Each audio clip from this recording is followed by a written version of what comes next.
aqui nossos amigos, Zupa, Fernando Praz. O que você fez com o Mauro Naves e com o Zinho? Não, mas eles foram abduzidos, né? Então, eles estão em outro planeta hoje. Isso? Sexta-feira, né, gente? Sexta-feira é A vida do diferente. rico é diferente, né, Pascoal? Eu sei como é que é. Aqui é trabalho, a gente tem que trabalhar, não tem outra alternativa. Carregador de piano. Tem gente que não tá, dá para descansar um pouco mais e tal. Eu fico feliz que eles estejam descansando. Pra mim. Como é que é o negócio ali? Participe onde que tá escrito ali? Threads. Threads. Repeat after me. Threads. Tem isso? Você tem Fala, Threads, Pascoal? Threads. Qual rede social que você tem, Pascoal? Nenhuma. Não mexo com esses artigos, não. Agora, manda lá nesse negócio aí, manda pra Daniela ler aqui o... Participe, fala, ontem- Pascoal. ontem Participe aquele no meu amigo- Threads com a hashtag... Não, esquece isso.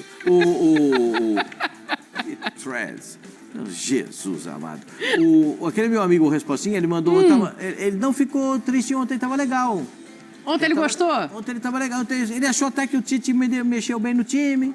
Ele ficou preocupado apenas com o negócio do Arrascaeta, né? Quando o que ele teve, Pascoal? Ele machucou de novo, só cansou? Eu falei, eu não sei, ele é um misto de cansaço com alguma dor, então precisa avaliar para ver o que é, né? Se volta a dor, que tipo de situação ele tá. Se ele está preparado para voltar, de repente pode ser poupado no jogo. Eu acho até que tem que ser poupado no jogo de fim de semana, né? Pensando no Penharol? Porque tem que pensar no Penharol. E o Penharol não é um jogo mole pro Flamengo, não. Não é um jogo simples. O Flamengo fez valer realmente a sua superioridade. Essa entrevista do Marcos Braz, para mim, foi a pedra, aquela ali que está escrito, Marcos Braz abre o jogo. Botou uma pedra assim, a lápide, em cima de Gabigol no Flamengo. Não é uma lápide. Mostrar aí, pum, está ali colocado. Agora, pelo que ele falou, não tem jeito. E o Gabriel tem entrado pouco, né? Ontem a expectativa se ele começaria jogando na falta dos outros centroavantes da equipe, não é o que o Tite prefere, e nem quando entra, né? Quando entra também não entra para fazer esse papel. Daqui a pouco a gente vai falar bastante desse jogo de ontem, mas deixa eu dar uma boa noite aqui para Fernando Praz, para Zupac. Ô, Praz, quero saber seu destaque. Praz veio a brilhantar aqui o nosso programa com as ideias dele de futebol. Eu gosto de ouvir Fernando Praz. Obrigado, boa noite, prazer estar aqui de volta. Bom, o meu destaque vai para a classificação do Vasco. Eu acho que é um clube... Eu sou meio suspeito para falar, porque eu tive 4 anos no Vasco, né? Mas um clube que durante muito tempo viveu um momento difícil. E aí, com a onda da SAF, se tornou SAF e se criou uma grande expectativa, até pelo discurso dos proprietários, de que a coisa mudaria e o que a gente viu era mais do mesmo. Aí o Pedrinho consegue, numa manobra jurídica, assumir o comando. E com muita dificuldade consegue, dentro do possível, ir resgatando o Vasco, né? Saiu daquela zona crítica do rebaixamento, que já vinha no ano passado quase rebaixado, e consegue ir num campeonato que é mata-mata, né? Que é uma Copa, consegue ter 3 passagens por pênalti, né? Sem errar nenhum pênalti. Então, assim, acho que o meu destaque fica para o Vasco. Já pensou, claro, que ainda tem semifinal para acontecer, ainda tem o Atlético Mineiro de um lado, o Corinthians do outro, mas já pensou uma final Flamengo e Vasco de Copa do Brasil? Que cravou essa final, foi, né? foi 2006? Não 2006, vou lembrar. O Flamengo foi campeão da Copa do Brasil em cima do Vasco, né? Valdir Papel. Com o Renato Augusto subindo, virando titular e jogando a final, acho que estreando ou fazendo o segundo jogo dele como profissional do Flamengo na final da Copa do Brasil, com a 10. Que o Braz falou ontem que Com ele a era 10, diretor do Flamengo nesse jogo, é isso mesmo. Tem toda a razão, O Zupa. Renato era o treinador do Vasco. Renato Gaúcho, sim. E aí, Zupa, tudo certo? Tudo bem, Dani? O que Boa você me noite, boa conta? noite a todos. Meu destaque vai para o jogo de amanhã entre Botafogo e Corinthians, porque assim, a gente olha para o Campeonato Brasileiro, e o Campeonato Brasileiro, quem não gosta, né, quem prefere os campeonatos de mata-mata, usa o argumento de que, mas as finais fazem tanta falta. Sábado é uma final. Porque é uma final para os dois. O Botafogo daqui para frente Cada só tem no finais. seu- O Botafogo é o líder do campeonato, com o passivo do ano passado. Então o Botafogo tenta eliminar a cada rodada, né, um joguinho para chegar num objetivo que seria tão espetacular para esse time, especialmente, que é o título brasileiro. É uma final para o Botafogo, que foi beneficiado, entre aspas, pela derrota do Fortaleza no meio de semana. E para o Corinthians também é uma final, né? Se a gente lembrar, o próprio Ramon Dias, antes do jogo contra o Flamengo, lá antes da data FIFA, falou que aquele jogo era uma final. E o Corinthians jogou como tal e ganhou aquela final. Só que ainda faltam 13 finais para o Corinthians escapar do rebaixamento. E vai pegar simplesmente o líder do campeonato, né? No momento bom, raro momento bom dele, Corinthians, na temporada, vai colocar à prova esse bom momento de uma semana espetacular contra o melhor time do campeonato. Vai ser um jogo bastante interessante. interessante. Com toda certeza. A gente vai falar muito desse jogo aqui, vamos falar da entrevista da diretoria do Corinthians também, falando sobre dívidas, contas, Memphis, tudo isso vai passar aqui no nosso clube. E a gente tem uma pergunta para você no Threads. O Pascoal adorou o Threads. Hashtag ESPNFCBR no Threads. A nossa enquete está lá para você votar. Quem vai acabar o Campeonato Brasileiro nesta rodada na liderança? O Botafogo se mantém nesse jogo contra o Corinthians? O Palmeiras enfrenta o Criciúma. Se vencer, pode assumir a liderança pelo saldo de gols. Ou o Fortaleza, que deixou escapar essa possibilidade contra o Internacional, agora vai fazer a dele e vai chegar na liderança do Brasileirão. Vai mandando sua mensagem, a gente faz um intervalo rapidinho para na volta mergulhar nos jogos de Copa do Brasil da noite de ontem. Só está querendo dizer que o Corinthians vai ajudar o Palmeiras? Não, eu estou perguntando pro pessoal o que eles estão achando. Tô dizendo nada. Futebol na ESPN é um oferecimento de Novibet. Ford. E Betfair. Você fala das semifinais agora de Copa do Brasil. Ontem saíram os 2 últimos finalistas. O Flamengo foi o único dos clubes envolvidos nas quartas que venceu os 2 jogos. O Pascoal falou, respostinha ontem, estava satisfeito, Estava feliz, Pascoal. o respostinha então estava chegou feliz. aquele dia que todo mundo esperava. O Flamengo convenceu finalmente? Ele conseguiu até elogiar o Tite. Você sabe que o respostinha elogiou. Gostei do professor, Pascoal. Você viu só, mudou certo e tal. Pascoal, ele falou isso? Falou, gostou do professor. E falou. Você sabe como é que ele é, né? Ele é muito empolgado. Agora, o Rogério Ceni tem uma marca impressionante contra o Flamengo, hein? 14 jogos, 14 derrotas. Ele ficou até incomodado com isso na entrevista, né? Toda entrevista pós-Flamengo e Bahia, o pessoal pergunta a respeito dessa. Esse aí foi com 0 de jogo, né? Eu achei Logo engraçado. de cara... O que falta pra você vencer o Flamengo? Fazer mais gol que o Flamengo. Tô bravo já. Fala, Pascoal. Eu achei que assim, o Flamengo teve um bom comportamento. Para mim, o Flamengo não surpreendeu. A surpresa foi o menino que entrou no meio campo. Everton Araújo, 21 anos de idade. Esse aí... Uma boa decisão do Tite colocar. Me surpreendeu. Eu confesso para vocês, eu estava tentando... Aqui a gente no programa de ontem ficou tentando... Bom, se não jogar... O Eric Pulgar, quem é que começa? Quem é que vai jogar e tal? Automaticamente o caminho leva para o Alan. Mas o Alan não está jogando nada, né? O Alan não passa por um bom... Aliás, o Alan ele ainda não jogou no Flamengo. O Alan do Galo não chegou no Rio de Janeiro. O Alan que o Palmeiras queria que o Flamengo... Até brigaram por ele e o valor subiu. Não foi o que se imaginava. O Flamengo jogou muito confortavelmente, né? Eu vi poucas ações ofensivas do time do Bahia.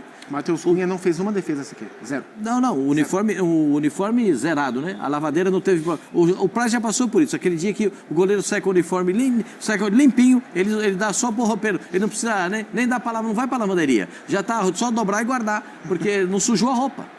Não sujou a roupa. E a gente vê o Flamengo fazendo um bom jogo, o Flamengo conseguindo, numa arrancada espetacular do Bruno Henrique, encontrar... Agora, quero fazer um destaque aqui.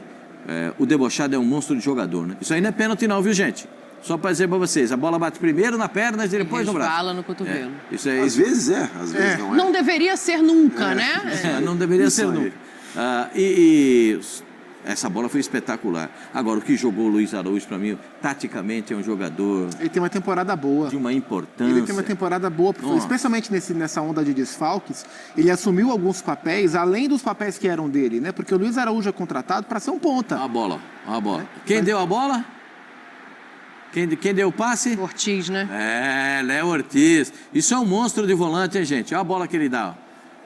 Vai dar uma travada ali, vai brigar com o lateral. O Santiares não chega, porque é forte. O Ortiz tem que ser... A gente está se atropelando aqui. Fala, Zupac, que a gente vai chegar já no Ortiz, no Everton Araújo. O Luiz Araújo, ele assumiu um papel em alguns momentos, especialmente quando o Arrascaeta estava machucado, até de articulação do time do Flamengo. Ontem, não conta nada pra ninguém, ele correu pro Arrascaeta. Você viu o pique que ele dá lá da linha de lado e vem tomar a bola do cara num contra-ataque do Bahia? Ele sai na frente do cara e toma a bola no primeiro tempo ainda. Você para pra pensar, assim, quando o Tite escala Léo Ortiz e Everton Araújo, ele fortalece o meio-campo contra um Bahia, que é um time que trabalha muito curto, então o Flamengo tinha que ter uma estrutura de meio-campo boa o suficiente para roubar a bola no setor. Então você fortalece o meio-campo, você protege o Arrascaeta, e quando você escala no ataque Luiz Araújo e Bruno Henrique, você também protege o Arrascaeta. Então é um ataque rápido para o Arrascaeta ter que correr menos, e o meio-campo sustentado para exigir menos defensivamente do Arrascaeta. Então, acho que a leitura do que seria o jogo, que o Bahia tentaria ter mais posse, como teve, o Bahia tentaria controlar como tentou,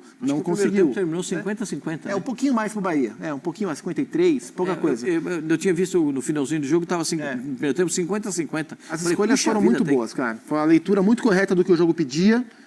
E o Flamengo se comportou bem, não foi um jogo espetacular, mas o Flamengo foi melhor do que o Bahia. E o Flamengo não tinha sido melhor do que o Bahia durante boa parte do jogo de ida e durante boa parte do jogo do Maracanã no Campeonato Brasileiro. Ontem foi um jogo em que o Flamengo foi superior ao Bahia. Praz, quero te ouvir também sobre esse jogo, sobre as escolhas, né? O Tite vem sendo, pela torcida, muito criticado, porque às vezes coloca o time mais para trás do que gostariam de ver, ou faz escolhas para o ataque que o torcedor não concorda. Tem gente que ainda acredita no Gabriel como centroavante, cada vez mais difícil. O que você achou do que o Tite montou para o jogo de ontem? Assim, Dani, a perda do Pedro, ela representa muito, né? Porque é um cara com características ímpares, até veio o Carlinhos para ser uma alternativa. Ontem nem podia porque já jogou Copa do Brasil. E aí, o que o Tite faz, né? O Tite, uma das alternativas só que muitos queriam era o Gabigol, mas eu acho que isso, a própria entrevista do Braz, não só a entrevista do Braz, a entrevista do Braz, as escolhas do Tite, a ideia de jogo do Tite já mostram que realmente o Gabigol não tem espaço, né? E aí ele tem que achar uma alternativa para o Pedro. E aí ele bota o Bruno Henrique na função, para tentar fazer a função. E assim, num primeiro momento, é ruim, tu perdeu um jogador que nem o Pedro, que estava, acho que a 4 gols, de bater o recorde dele de gols numa temporada. Mas sempre tem um lado bom. A escalação do Bruno Henrique te dá uma série de alternativas. Te dá a alternativa de ter mais velocidade, e tu tendo mais velocidade, tu tira a referência da linha de defesa. Isso é ruim para um zagueiro, porque desorganiza. Tu consegue, o Pedro era mais o pivô, tu consegue enfiar o Bruno Henrique entre os zagueiros, mas numa transição, fazer ele sair nas costas, por exemplo, do Luiz Araújo ou do Gerson, que puxou um lateral para marcar. Se o lateral não marcar, o Gerson e o Araújo jogam soltos. Então, assim, tem muitas coisas. O Arrascaeta pode aproveitar e transitar da área de meio campo para a área de finalização, que é também difícil de se marcar. O jogo do Vasco contra o Atlético Paranaense, um gol aconteceu assim. O Hugo Moura estava marcando certinho, o Léo Pelé estava marcando, o Michael sobrando, o jogador do Atlético Paranaense infiltra e o Hugo Moura não acompanha. Essa infiltração, quando muda de setor e não tem acompanhamento, é muito difícil. Então, assim, torna-se um Flamengo mais imprevisível. E de um limão pode fazer uma limonada, né? Eu acho que o Tite, de repente, pode conseguir deixar o Flamengo mais móvel e, de repente, até mais agradável ao que o torcedor quer, com essa versatilidade do Bruno. Especialmente ontem, que era um jogo em que o Bahia ia ter que sair, ia ter que jogar com a sua linha um pouco mais alta. Você poder atacar essa linha mais alta com o Luiz Araújo e o Bruno Henrique com muita profundidade é o ideal. Tanto é que é assim que nasce o gol do Flamengo e nascem outras jogadas também. Eu tô olhando a hashtag. A hashtag, o pessoal tá na hashtag do Threads, tá, querido? O pessoal tá mandando mensagem aqui pra gente. E o Gabriel tá dividindo opinião, assim. Tem gente dizendo o ciclo dele já acabou, tá claro isso pro Flamengo. E aí tem outras pessoas dizendo assim, o Tite está acabando com o time do Flamengo. Rapaz, mas ganhou ontem, foi o único time que ganhou os 2 jogos. Nas 3 competições. Nós, torcedores, acreditamos no Gabi. Não, né? Não é ele não. Esse aqui é o rapaz de Itajaí que tá mandando essa mensagem pra gente. Mas o pessoal ainda se divide. Tá mais duro que o Respostinha. O Respostinha também não tô mais suave. O pessoal ainda se divide, Pascoal. Deve estar naquele trânsito da 101 ali que tranca. Aí pegou o telefone. Tá nervoso. Ficou irritado. Agora, desse jogo, eu acho que o Flamengo tem que tirar algumas bases para pensar. Eu sei que é um jogo importante. Vasco e Flamengo é um dos maiores clássicos do futebol brasileiro, mas eu acho que a visão do Flamengo tem que ser para o meio de semana que vem. No sentido de poupar, você pouparia... Se tiver essa alguém... dupla que está aí atrás de você no telão, o Arrascaeta tem que ver primeiro se vai ter condição ou não, né? Porque ele pede a substituição, então não sei se vai estar eu não sabia se... Eu fiquei na dúvida também, se teve uma lesão, se foi um cansaço. A primeira informação é que ele pediu para sair por cansaço.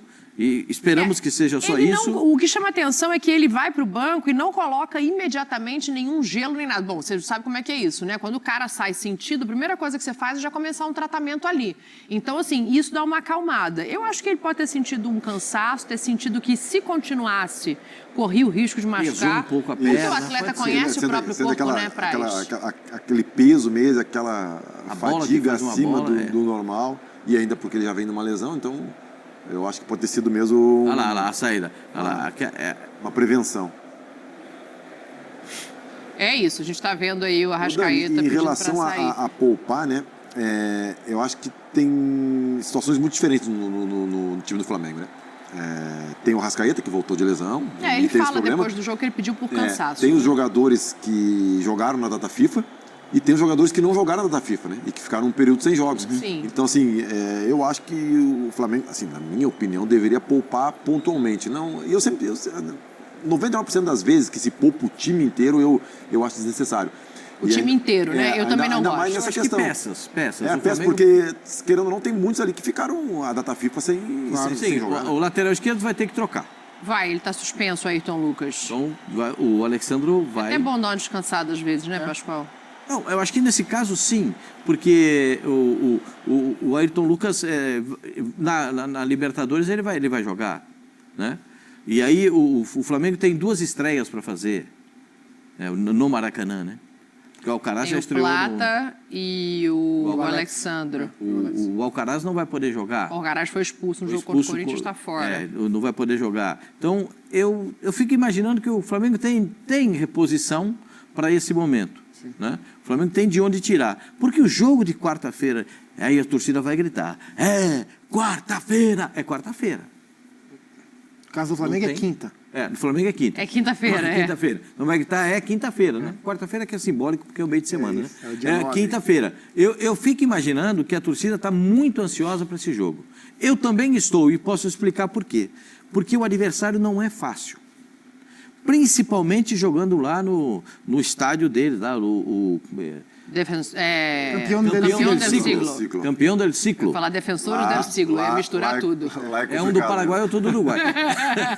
Lá, E o aí- filho chora e a mãe não vê, né? Lá, Com o portão. lá os caras... Você já passou lá um perrengue lá. Conta lá, ih, foi brabo lá com o negócio, foi feia a coisa. Bem que eu tive o Borges, os caras para ajudar lá.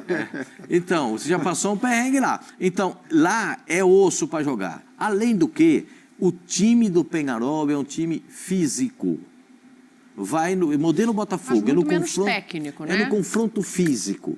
Se tiver que chegar no cara, a bola vem no alto, o cara já deu um tranco no outro aqui, é o físico. Sim. Vem aqui, o zagueiro já está dando a trancada no atacante, a bola vem no chão, o cara já vem por baixo, já vai chegar. É no físico, o time deles é assim. E eles analisando, Pascoal, a chance que eles têm contra o Flamengo? É empatar, buscar dois...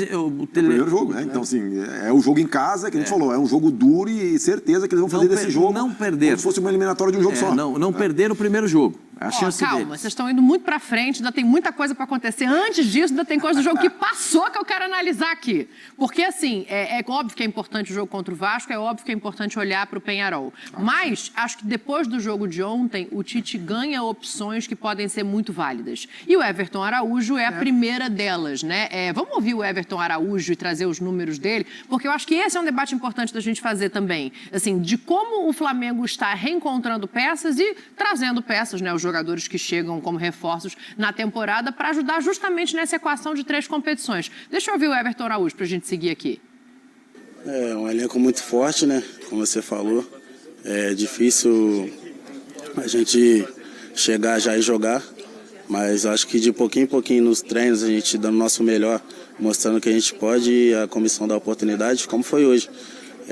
Graças a Deus eles me deram a oportunidade e eu aproveitei e fiz um excelente jogo e saímos com a vitória.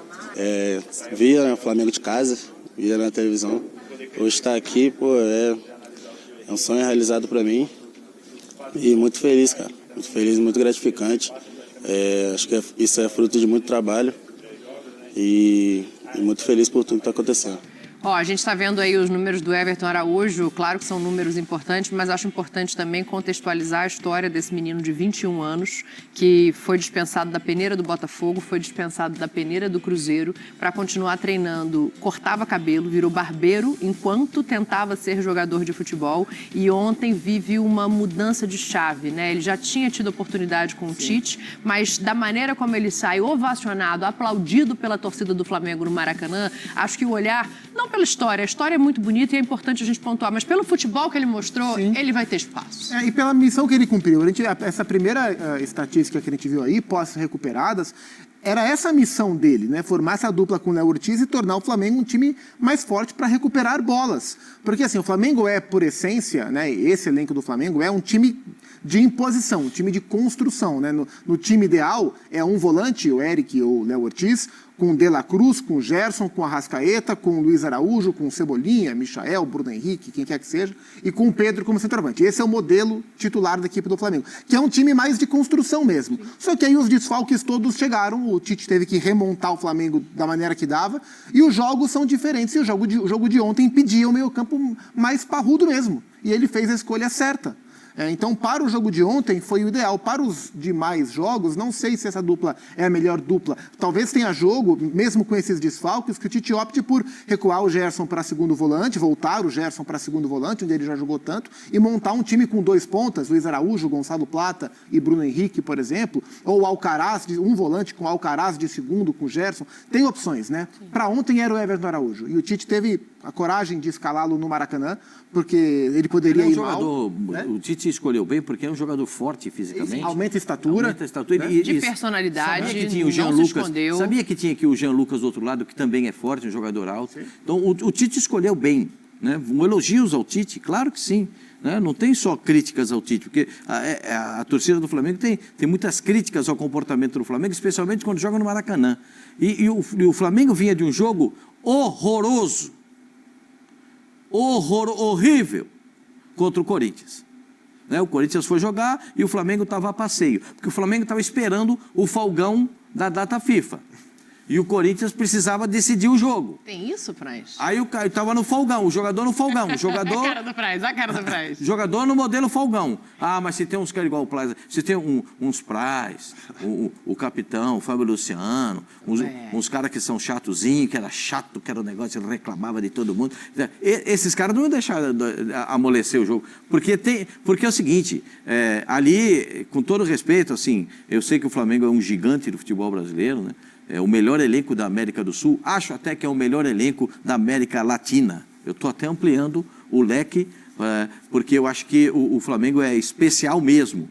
Agora, esse moleque entra e consegue fazer um jogo que ele fez, sabe? Você fala assim, de onde que saiu isso aí? De onde que tá? Onde é que ele estava? Ele estava lá. É curioso a gente parar para pensar que num elenco que contratou o Alan, que tinha o Eric Pulgar, estava cansado ontem, acho até que ainda vai voltar assim com o Tite, mas você acha a solução dele, né? De um zagueiro, né? Porque o Léo Ortiz de ofício é zagueiro, e de um menino da base, Praz. Assim, eu acho que o Everton Araújo, obviamente, está alguns passos atrás do Ortiz. Queria te ouvir sobre essas opções. Para mim, o Ortiz podia jogar de primeiro volante sempre. Ô Dani, assim, o futebol ele é feito de oportunidades e aproveitar as oportunidades, né? O menino aproveitou a oportunidade, ele deu um passo, subiu um degrauzinho na hierarquia, mas a gente tem que ter muita calma, porque se daqui a pouco, no próximo jogo, ele vai mal, a gente vai achar que ele já não presta, ou muitas pessoas vão achar que já não presta. E quando joga um jogo bem... Essa montanha-russa do futebol, que às vezes é muito difícil já é difícil de um cara experiente lidar. Um menino, então, que a gente falou da história dele, né? Cortava cabelo, foi reprovado em 2 peneiras.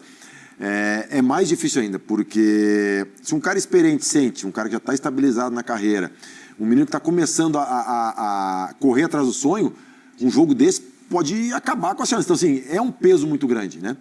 Mas as oportunidades aparecem e aí tu tem que estar preparado para aproveitar ou não. E assim, tu falou do Ortiz, que é zagueiro, mas está como volante. Num clube como o Flamengo, com tantas contratações, o menino começa a ganhar espaço. E aí é uma coisa que eu sempre defendi no futebol, e eu comecei a observar mais ainda, e aí é uma coisa muito minha, porque eu passei por isso, é a questão da idade também. Por que eu estou falando isso? Porque muita gente fala, o fulano tem 30 e poucos anos, não sei o quê. É rendimento. Sim. Independente de quem for, independente da posição, se ele estiver fazendo a função melhor que o outro, pode ser um menino de 20 com um menino de 35.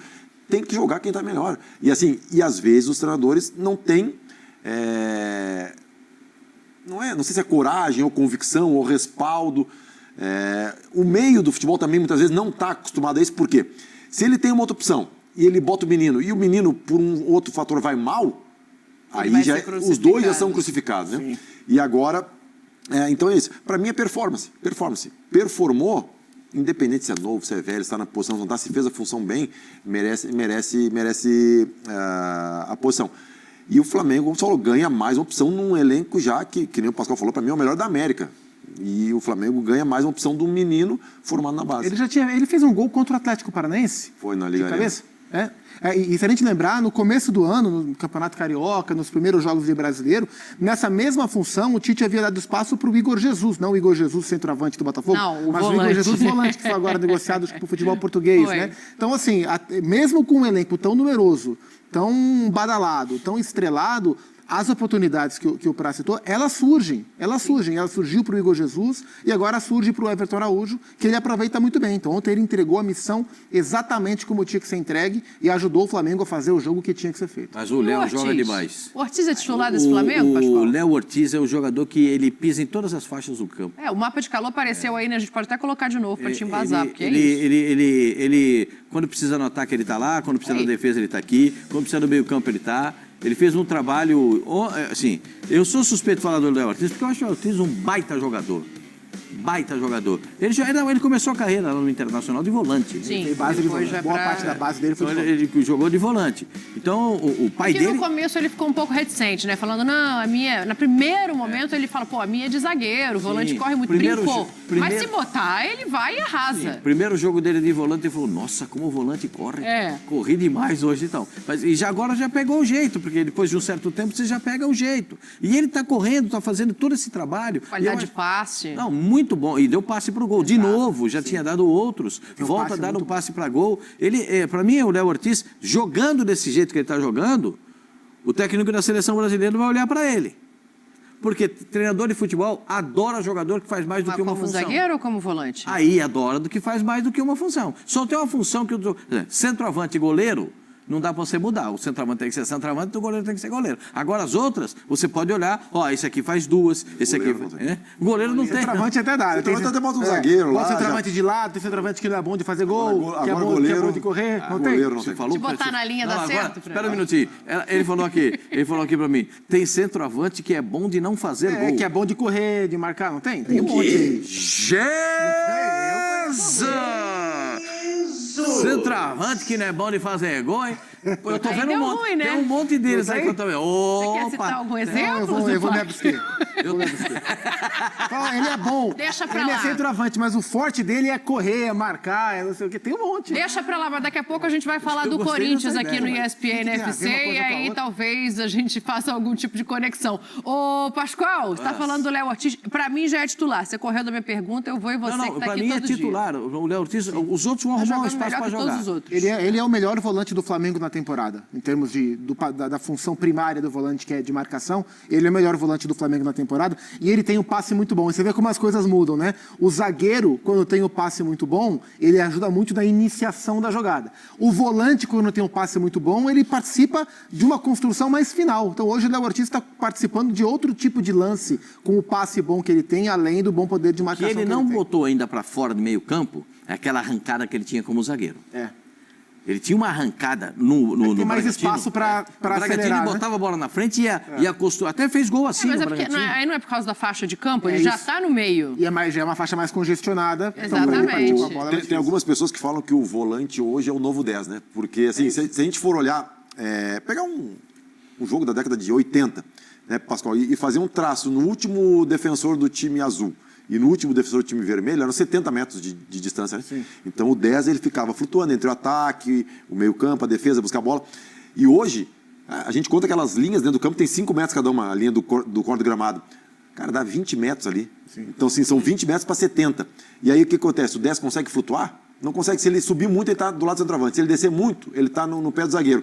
Então, começou a se ter a ideia de que os 10 praticamente estão escassos, né? Não se tem mais o 10 clássico, e se começa a falar que o novo 10 é o volante, né? Aí vem uma série de volantes que são referências no futebol mundial. O Rodri é o maior deles. É isso. Outro nível de futebol. Só para fazer uma menção honrosa aqui, a gente está falando nessa de opções, a gente já criticou muito a lateral direita do Flamengo em vários momentos. Ontem o Wesley também fez uma excelente partida. O que esse menino fez de desarme no time do Flamengo foi um negócio. E olha que geralmente o Wesley, quando ele é elogiado, ele é mais elogiado pela postura ofensiva do que pela aplicação defensiva, né? Ele ainda é muito novo, né? Ele tem para amadurecer. Tem 20 Não, ele tem para onde crescer, mas ele precisa dar uma melhoradinha no cruzamento, né? Dar uma melhoradinha no cruzamento, isso ajuda, hein?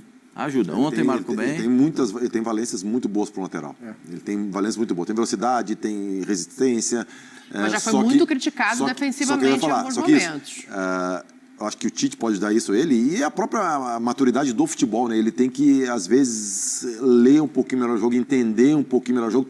Às vezes, correr um pouco menos e pensar um pouco mais para, de repente, ocupar melhor o espaço, né? Entender como é que é posicionando uma linha, quando que ele sai da linha para pressionar ou não, se o time está posicionado e ele pode quebrar a linha para fazer a pressão. Então, essas coisas todas o treinador vai ensinando, outros companheiros mais experientes, como o Davi Luiz, né? Como o Fabrício Bruno, podem ajudar ele nisso também.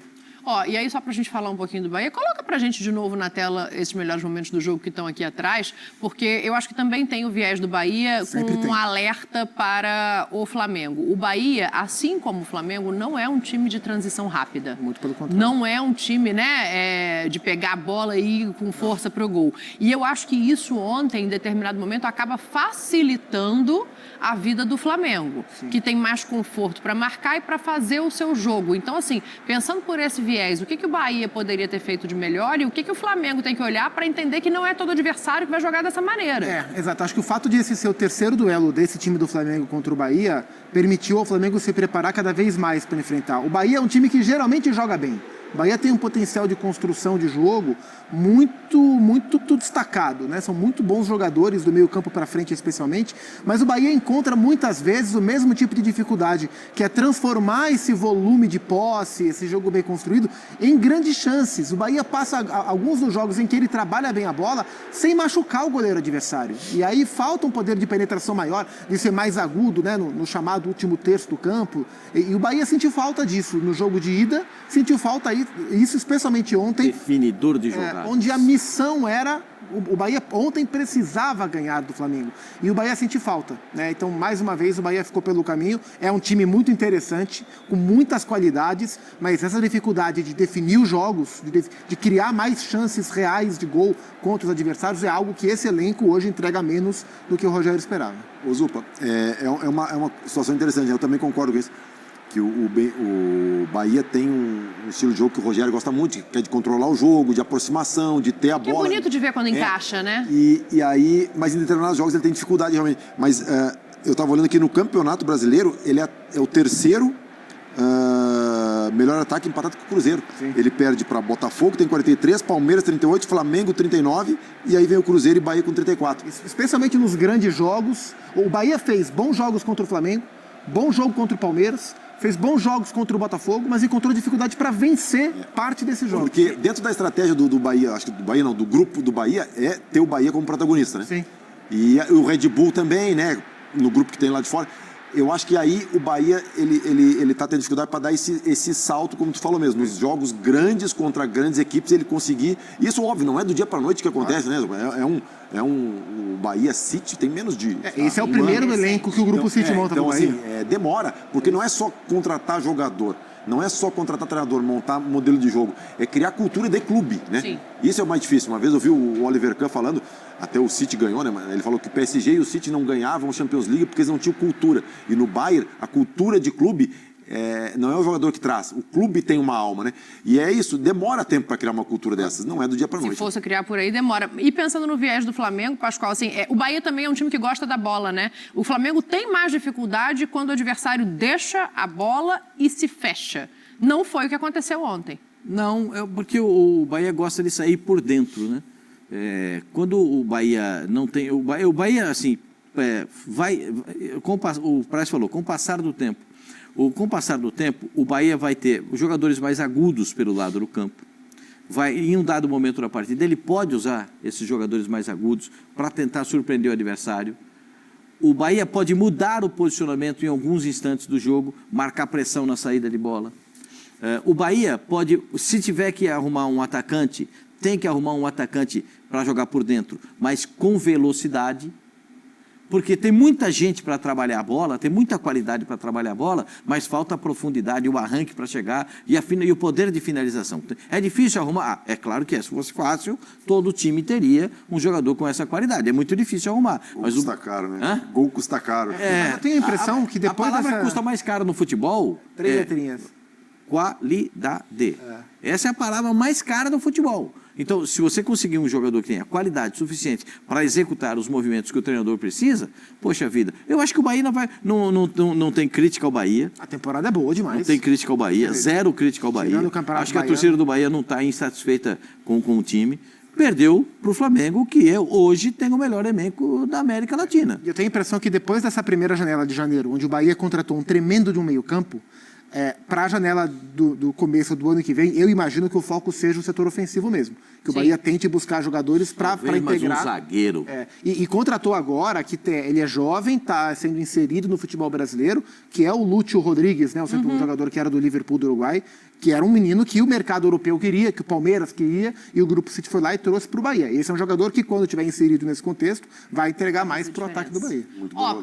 Pra gente seguir com o assunto aqui, ainda vou falar do jogo entre Galo e São Paulo, ainda vamos projetar a rodada do Campeonato Brasileiro, tem Flamengo e Vasco no final de semana, mas vamos ouvir o Marcos Braz, o Pascoal citou aqui no começo do nosso clube, ele dá um recado claro, vamos definir assim? Fala aí, Braz.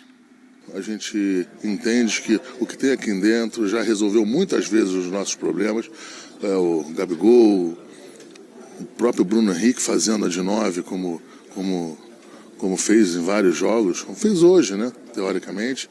Enfim, então o Flamengo já encerrou a janela e a gente vai com isso, com o que tem até o final aí, recuperando os jogadores. Você já viu hoje o Gabriel, né, o Gabigol voltando. É um jogador experiente, não é nenhuma criança. Ele sabe que vai ter, com certeza, outros ares aí que, teoricamente, se o Pedro se estivesse dentro das suas condições, talvez ele não iria ter tanta chance. Isso acontece no futebol, não é o primeiro, não é o único. Poderá ter a hipótese de se aventar numa renovação de contrato, que eu acho que isso aí, dentro da situação que se tem hoje, não é nada impossível, mas infelizmente hoje é pouco provável. A gente falava aqui ontem, antes do jogo, né, sobre escalar ou não o Gabriel. Eu vejo o Gabriel, o Praz falou das características do Bruno Henrique, o que pode favorecer de velocidade, mas eu vejo o Gabriel com muito mais característica de homem de área do que o Bruno, de fazer pivô, de achar um espaço ali. Mas não dá para criticar muito o Tite depois dessa declaração. Porque se a diretoria está dizendo claramente que é um jogador que está em fim de contrato e tirando o peso e a importância, mesmo ele tendo conquistado o que conquistou, o treinador vai na mesma linha, né? Eu não sei como é que isso cai na torcida, né? Divide, Pascoal. Divide. Hoje em dia divide. Eu não entendo aquela palavra, infelizmente. Hoje é pouco provável uma renovação. É pessoal, tá? Estou trazendo uma visão de mundo pessoal deles. O Braz gosta muito do Gabriel. Pessoalmente. O Braz gosta do Gabigol. Foi uma declaração mais olhando para o ser humano. Então eu acho que o infelizmente tem a ver com o tanto que ele gosta do Gabriel. Mas assim, tem muitas coisas tem muitos aspectos que a gente pode analisar. Quando o Palmeiras se manifestou, quando faltavam 6 meses para terminar o contrato do jogador, o Flamengo não liberou. O Flamengo disse, ele fica aqui mesmo que for para não jogar, mas ele vai ficar os 6 meses que restam de contrato aqui. Então, o Flamengo assumiu esse risco. Sim. Quando o Palmeiras se aproximou do Gabriel, mandou o contrato... Mas isso aí eu entendo, é não reforçar rival, até aí tudo bem. Esse é o primeiro aspecto. Meu questionamento é agora. O segundo aspecto, a torcida vai entender isso como uma lápide, essa manifestação? Eu acho que sim, porque acho que especialmente depois que o Palmeiras retirou a proposta pelo Gabigol com a justificativa de que ele não respondeu como o Palmeiras esperava que ele respondesse. Mas não respondeu mesmo. Então, mas a impressão, o sentimento... que não retirou, né? Que não teve resposta e foi obrigado a... Então, essa proposta, já que você não respondeu, não vale... Mesmo que você quiser responder depois, já não vale mais. Mas, não vou ficar te esperando para sempre. Gera no torcedor rubro-negro, eu imagino que gere, um sentimento de que, opa, peraí, se o Gabriel não assinou lá, talvez ele ainda esteja tentando uma última alguma cartada. Coisa aqui. E se ele estava tentando, o Marcos Braz acabou de encerrar a conversa. Não, ele botou aquela pedra que bota não.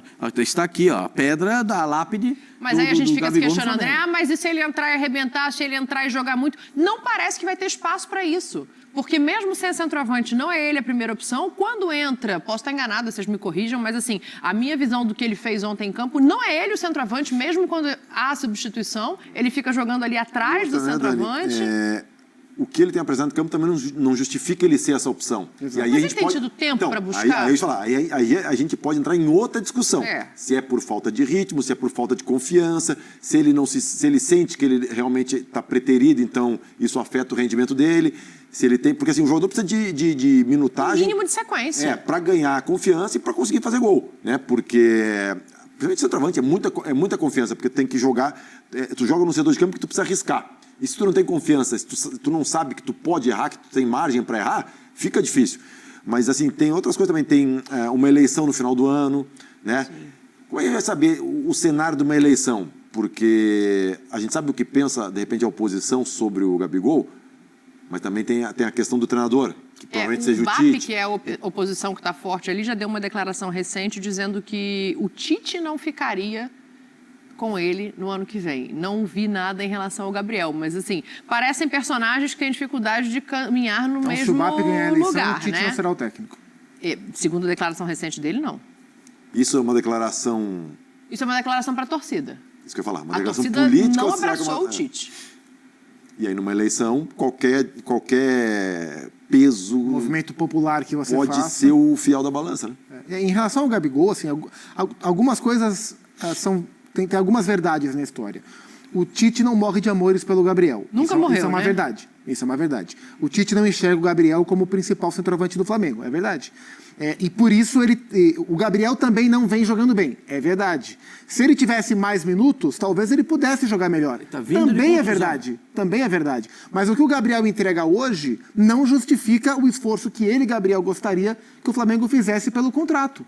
Então, assim, mas se ele arrebentar na reta final, aí que eu acho que fica mais improvável mesmo. Nem que o Tite tivesse mais boa vontade com ele também. Mas é improvável porque ele também não tem espaço para isso. Sim, mas mesmo que ele arrebente... Eu vou abrir aqui a minutagem recente do Gabriel. Se com o que o Gabriel está rendendo hoje e o que ele pede de salário hoje, o Flamengo acha que não vale a pena, se ele arrebentar... O salário não é problema. É o tempo de contrato, né? O Flamengo deu a ele 50% de reajuste e um contrato de 1 ano. Ele disse que não quer um contrato, não quer um contrato Agora, de 3. você imagina que se o Gabriel arrebenta na reta final, o que ele pediria de contrato? Um contrato muito maior. Sinceramente, Zupa, claro, isso é uma avaliação muito pessoal de cada um, né?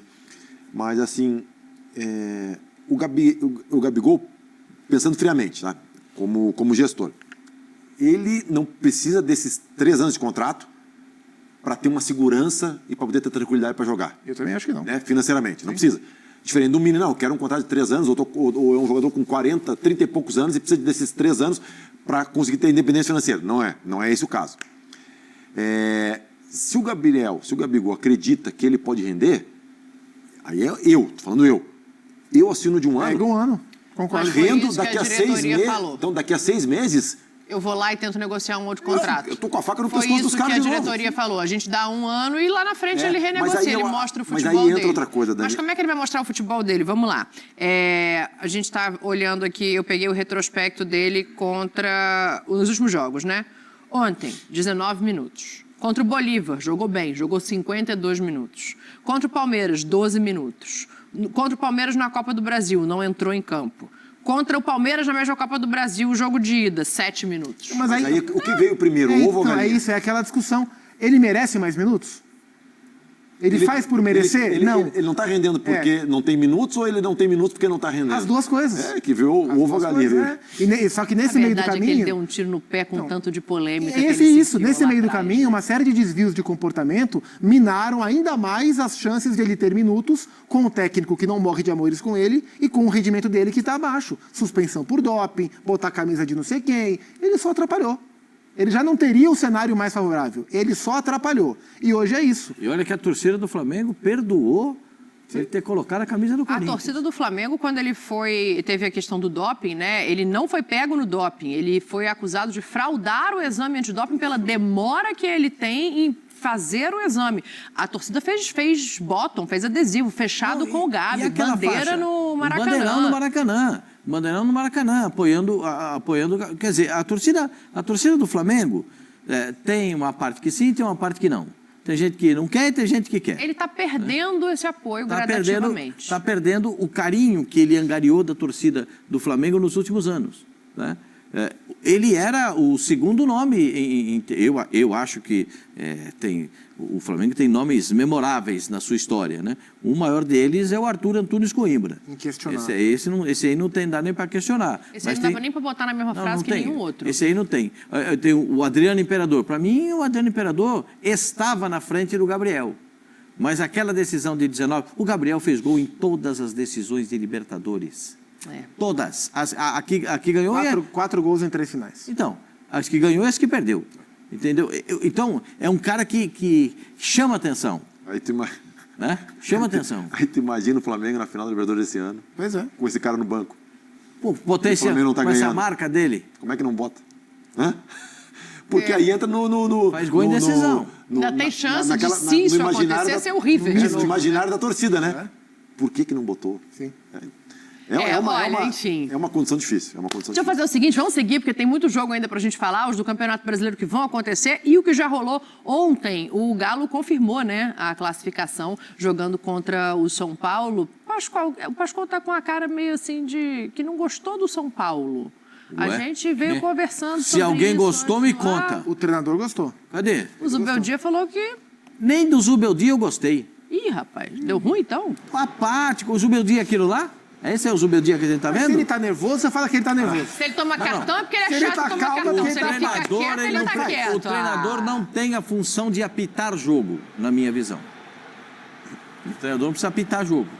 Mas ele tem que incentivar, ele tem que apoiar, ele tem que ilustrar, demonstrar para o jogador o que ele pode fazer, o que ele não pode fazer. Eu já comecei o jogo com uma grande decepção quando eu vejo o Lisieiro escalado como segundo volante. Né? O Lisieiro começa a carreira de meia esquerda, vai para a ponta esquerda, não jogou nem na meia, nem na ponta, vai parar na lateral. Emprestado para o Internacional, não jogou. Emprestado para o Curitiba, que caiu para a Série B, não jogou. Foi parar no futebol da Holanda, se não me falha a memória, foi jogar num time pequeno da Holanda, jogou minutos. Aí o Zubeldia bota o Lisieiro para jogar. Eu não consigo entender. Eu juro que eu tenho muita dificuldade de entendimento, né? O Rafael fez algumas grandes defesas ontem pelo time do São Paulo. Vocês conseguem entender a entrada do Lisieiro? Acho que assim, a dúvida era, a possibilidade maior era jogar o Marcos Antônio. E a impressão que eu tive é que o Zubeldia queria um meio-campo mais marcador. Embora o Lisieiro não seja um grande marcador, mas em comparação direta com o Marcos Antônio, ele marca mais. E acho que essa foi o caminho que ele tentou fazer para bloquear o meio ataque do Galo. Não foi para a Holanda, ele foi para a Suíça, o Lisieiro. Foi para a Suíça? Desculpa, há um equívoco meu, ele foi para a Suíça. Holanda porque tem Memphis e tal, mas ele foi jogar na Suíça. Ele foi jogar na Suíça e teve poucos minutos lá também. Então, só para lembrar. E outra coisa, eu estou completamente a favor do Caleri. O Caleri foi o sincerão. Não estamos jogando nada. Você queria que ele dissesse o quê? Depois o Caleri é o cara que sabe se expressar, tem sentimento e falou a verdade. O São Paulo não está jogando nada. O São Paulo parou de jogar em um dado momento do campeonato. Contra o Atlético Mineiro não fez um mau jogo no primeiro jogo.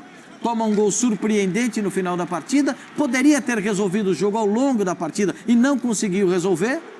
Mas ontem, gente, vocês vão me desculpar, ontem o São Paulo jogou abaixo do razoável, abaixo do que eu esperava.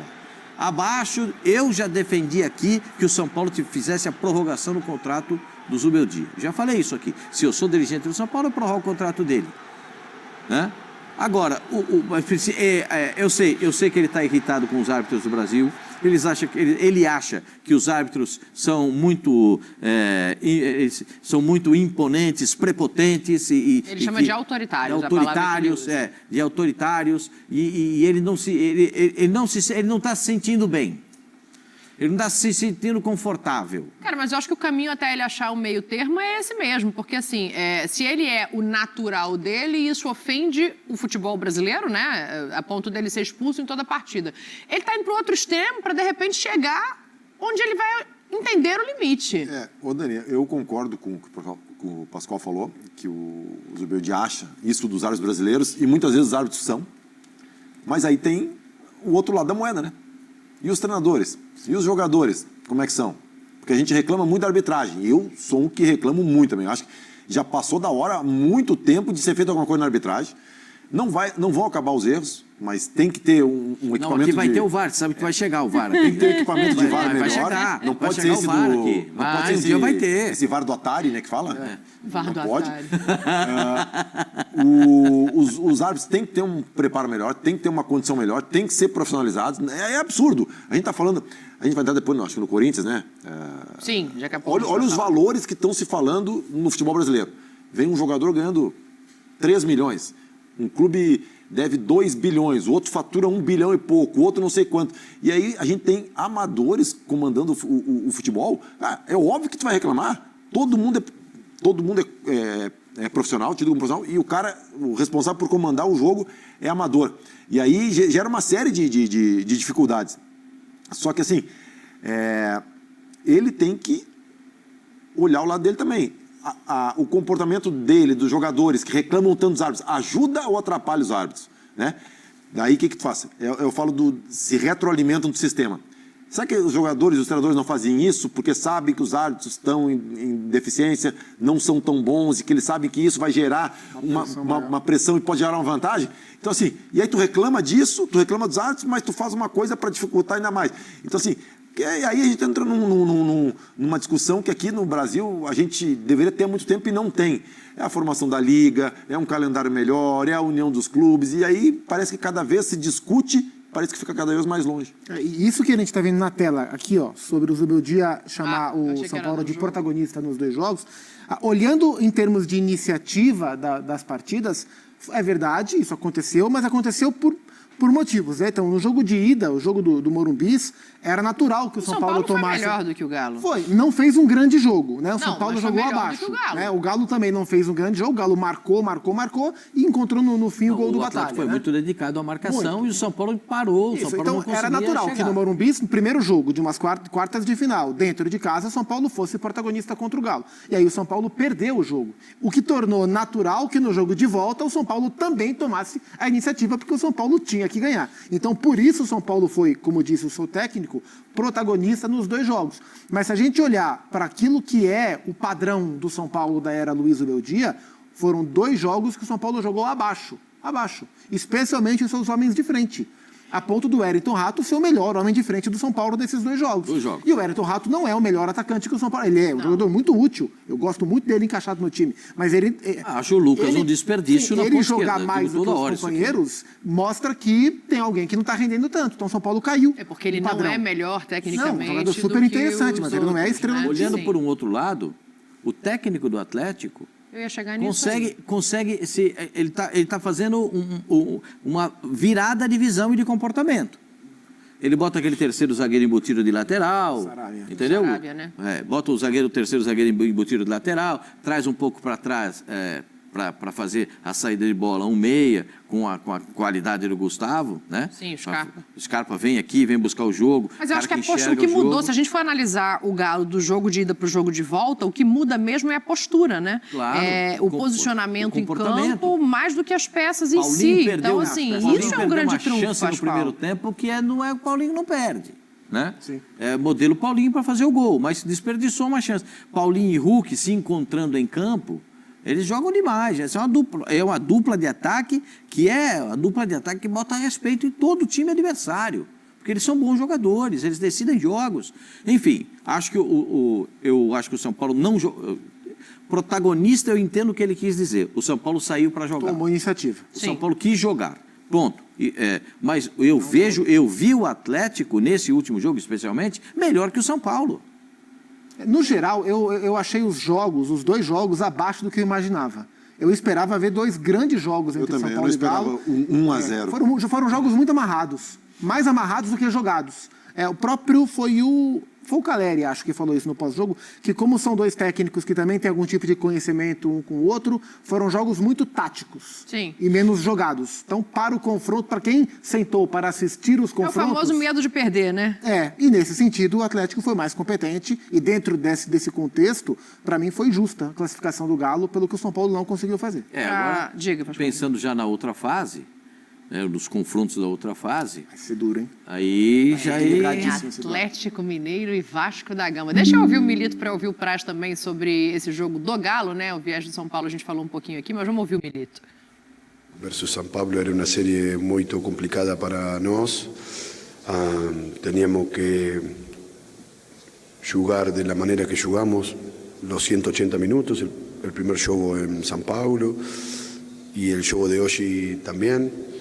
Controlar muito bem su ataque, porque tiene jugadores de mucha calidad, sin renunciar a nuestro ataque, sin renunciar a nuestro contraataque muchas veces, y tener el control del juego en gran pasaje del juego justamente sin la bola, pero sí teniendo mucho orden, la estructura defensiva muy bien organizada para frustrar, que ellos no pudieran generar peligro, no pudieran generar finalizaciones y en algún momento interrumpir su ataque para de esa manera aprovechar los espacios grandes y atacar. Eu acho que até a entrevista dele dá esse tom do que a gente falou aqui, né? Não foi um jogo do Galo propositivo, foi um jogo do Galo preocupado em segurar o São Paulo e sabendo aproveitar os espaços que eventualmente aparecessem. Foi isso. Ele fala no final da entrevista que ele fala muito bem, fechar os espaços, não deixar o São Paulo criar e aproveitar os espaços na transição quando roubasse a bola. Eu acho que foi dentro do que o Atlético se propôs. Mas você acha que é pouco pro Galo, é isso? Dani, tu tem que entender o adversário que tu está jogando e dentro da tua estratégia, porque assim, eu acho que o Atlético tem condições de ter outras estratégias. Sim. Mas como ele ganhou o primeiro jogo, acho que isso influenciou muito, né? Se de repente fosse empate, mas pela vitória no primeiro jogo, faz muito sentido o Milito ter essa estratégia. E aí vai dizer, mas tem Hulk, tem Paulinho, tem Scarpa. Ok, mas o Atlético, ele não vinha num momento muito bom, né? O Atlético teve logo que o Milito sumiu, o Atlético teve uma decolagem, depois passou por um momento muito difícil. E o importante o importante para qualquer um nessa fase é passar. Eu acho que o resultado do primeiro jogo influenciou muito na postura e, querendo ou não, o Atlético foi eficaz no plano dele. E era um time que estava sofrendo muita finalização, tomando muitos gols, e ao enfrentar um time com o poderio ofensivo que o São Paulo tem, a estratégia, como o Milito falou, para esse tipo de adversário, para 2 jogos, era ser um time de poder de marcação maior. Então, assim, o Galo, tentando jogar da maneira que o Milito mais gosta, não estava bem. Tinha perdido o seu padrão e virou uma grande gangorra. Um jogo bom, um jogo muito ruim, outro jogo médio, outro jogo ruim, outro jogo um pouco bom. Então, assim, do jeito que ele gosta de jogar... Fez alguns jogos ruins em casa. Sim, perdeu vários em casa, né? Então, uma goleada do jeito que ele gosta de jogar, o time não estava jogando bem. Perdeu então, ele adaptou o time. Palmeiras e goleada. Adaptou o time para esses confrontos. De fato, não ofereceu o que o São Paulo gosta de ter de chance, impediu o São Paulo de ter o volume que o São Paulo costuma ter, e por isso o Galo avançou para a semifinal. Do ponto de vista individual, quem eu de novo não gostei, não venho gostando ainda do encaixe, é o Bernard. O Bernard ainda não entregou porque o que a gente pode, também né? olha para o Bernard e espera o Bernard que a gente viu no Galo. É outro tipo de jogador. O tempo passou, são 11 anos desde que ele saiu do Galo. Ele não é mais um ponta, ele é um meio-campista. E como meio-campista, nessa faixa de idade que ele está hoje, ele, por enquanto, ele está entregando menos do que a gente espera. Quando a gente pensa no quarteto Bernard, Scarpa, Paulinho e Hulk... Você espera mais. 4 jogadores para desequilibrar os jogos. E as características também, assim, ele é um meia agora, né? Mas ele sempre foi um cara de condução de bola, só que tu tem o Hulk, que arrasta muito também. Tu tem o Scarpa, que gosta de arrastar para finalizar. O Paulinho, de repente, sei lá, é o que seria mais servido, mas o Hulk, ele gosta de criar jogada para ele. Então, assim, é um encaixe que... Assim, cada um vai ter que ceder um pouco, vai ter que... De repente, com o entendimento, com o treinamento e com o conhecimento que eles vão ter entre eles, pode melhorar. Mas, realmente, o que o Zupac falou, pelo que a gente tem na nossa mente do Bernard, óbvio, em outra função, e ele tá baixo, mas também tem a questão de readaptação, 11 anos fora. De passagem de tempo, de idade, do que você tem para oferecer, reinventar, né? É diferente. O Pascoal gosta de falar de arbitragem, não sei se vocês sabem disso. Já reparei. Mas Pascoal é chegado num lance de arbitragem. Vamos mostrar o do Júnior Alonso aqui, então, Pascoalzinho, só para entender se o amarelo ficou de bom tamanho, se para você era uma outra cor de cartão, Não, porque isso reclamaram muito. O jogo é chamado jogo brusco grave, né? Mas não tinha os 4Ds completos, né? Porque já tinha o jogador chegando na cobertura. O Bruno Fux estava na diagonal, ele ia chegar, né? O Bruno Fux, já vem o Bruno Fux aqui na cobertura. Acho que ele ia chegar, né? A gente sempre... a imagem que fica marcada. Então, distância, como é que ele ia chegar, se havia cobertura. Da bola. Se a chance era clara, muito clara de fazer o gol, eu acho que é um lance de cartão amarelo. Esse é um lance de cartão laranja. Isso aí. Lance de cartão laranja. E a própria Ia ter distância, polêmica nas duas. Ia ter Entre polêmica vermelho e nas duas, amarelo, o Pascoal. árbitro optou pelo amarelo. Pascoal? Se ele dá vermelho, ia ter polêmica. Nós já estamos discutindo isso. Se ele dá amarelo, deu polêmica lembrou um também. pouco o lance do jogo do Galo contra o Grêmio recente, que o Gustavo Martins, zagueiro do Grêmio, foi expulso. E a gente disse aqui que não era necessária aquela Por expulsão. causa da distância, ele estava muito atrás. Até acho que o Gustavo Martins estava mais atrás do que o Alonso. Mas o Alonso está um pouco à frente da meia-lua, né? Do círculo central, na verdade. Estava bem distante. Eu acho que o amarelo ficou de bom defensor tamanho. também fechando É o ali, Bruno né? Fux. Que é quem tira a bola, inclusive. Então, Acho que o amarelo ficou de bom tamanho. São os 4Ds, não é isso? 4 desses. 4Ds. É isso. É distância, o defensor, domínio e direção. Isso. São os 4Ds. Então, assim, já tinha um ele defensor tinha o aqui. domínio da bola. O domínio ele ia ter. Mas ele está distante, tem um outro defensor, mas estava na direção do gol. É que fica 2 para cada lado. Tinham que ser 5 para dar o desempate, né? 4D está complicando. No geral, a arbitragem tomou a decisão mais prudente mesmo, que é o amarelo pro Alonso. Perfeito. Tá aí, então, o jogo sem Nesse gol, lance, Galo eu acho que é classificado. lance... Não tem cartão laranja, mas ele trafegou entre o amarelo e o vermelho, né? Tem que arrumar mais um D. Pronto, eu solucionei Mas o problema.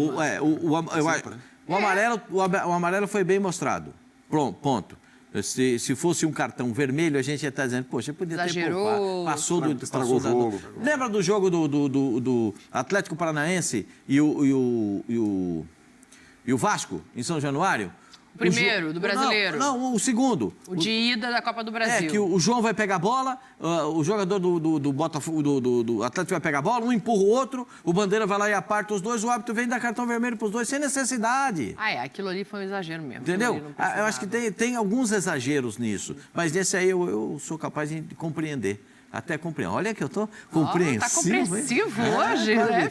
Eu acho que é Mauro Navesinho que ficou te pilhando aqui, que você tá super compreensivo hoje. Era Ramon Abachavel, o árbitro dessa partida. Esse. Vamos fazer o intervalo, Lote. Olha, na volta a gente vai falar de Campeonato Brasileiro. Futebol na ESPN é um oferecimento de Novibet. Ford. E Betfair. Olha aí a rodada do Campeonato Brasileiro que começa amanhã com Atlético Goianiense e Vitória. Tem também Furacão e Fortaleza. E o jogo mais esperado deste sábado, o líder vai jogar no tapetinho, vai receber o Corinthians. Será que vai ter estreia no Corinthians? Pode ser, hein? Já eu explico aqui de quem exatamente. No domingo tem Bragantino e Grêmio, Palmeiras e Criciúma, Juventude e Fluminense, Bahia e Galo, Flamengo e Vasco no Maracanã, Cruzeiro e São Paulo, além de Internacional e Cuiabá. Vamos começar a destrinchar a rodada falando de Botafogo e Corinthians, né? A gente fez uma pergunta aqui pra você no começo. Vai no Threads. O Pascoal adorou que ele descobriu que existe o Threads hoje. Hashtag ESPNFCBR. Quem vai acabar na liderança do Campeonato Brasileiro? Vai ser o Botafogo, o Fortaleza ou o Palmeiras? O Palmeiras pode chegar pelo saldo de gols. Se vencer o Criciúma, talvez seja o jogo mais simples, né? Pensando em enfrentamento. O Pascoal regalou o olho. Acho que simples não tem nenhum. Não, mas vai jogar em casa contra o adversário mais fraco. Peraí, daqui a pouco a gente debate Tem que entender as necessidades também do outro, do adversário.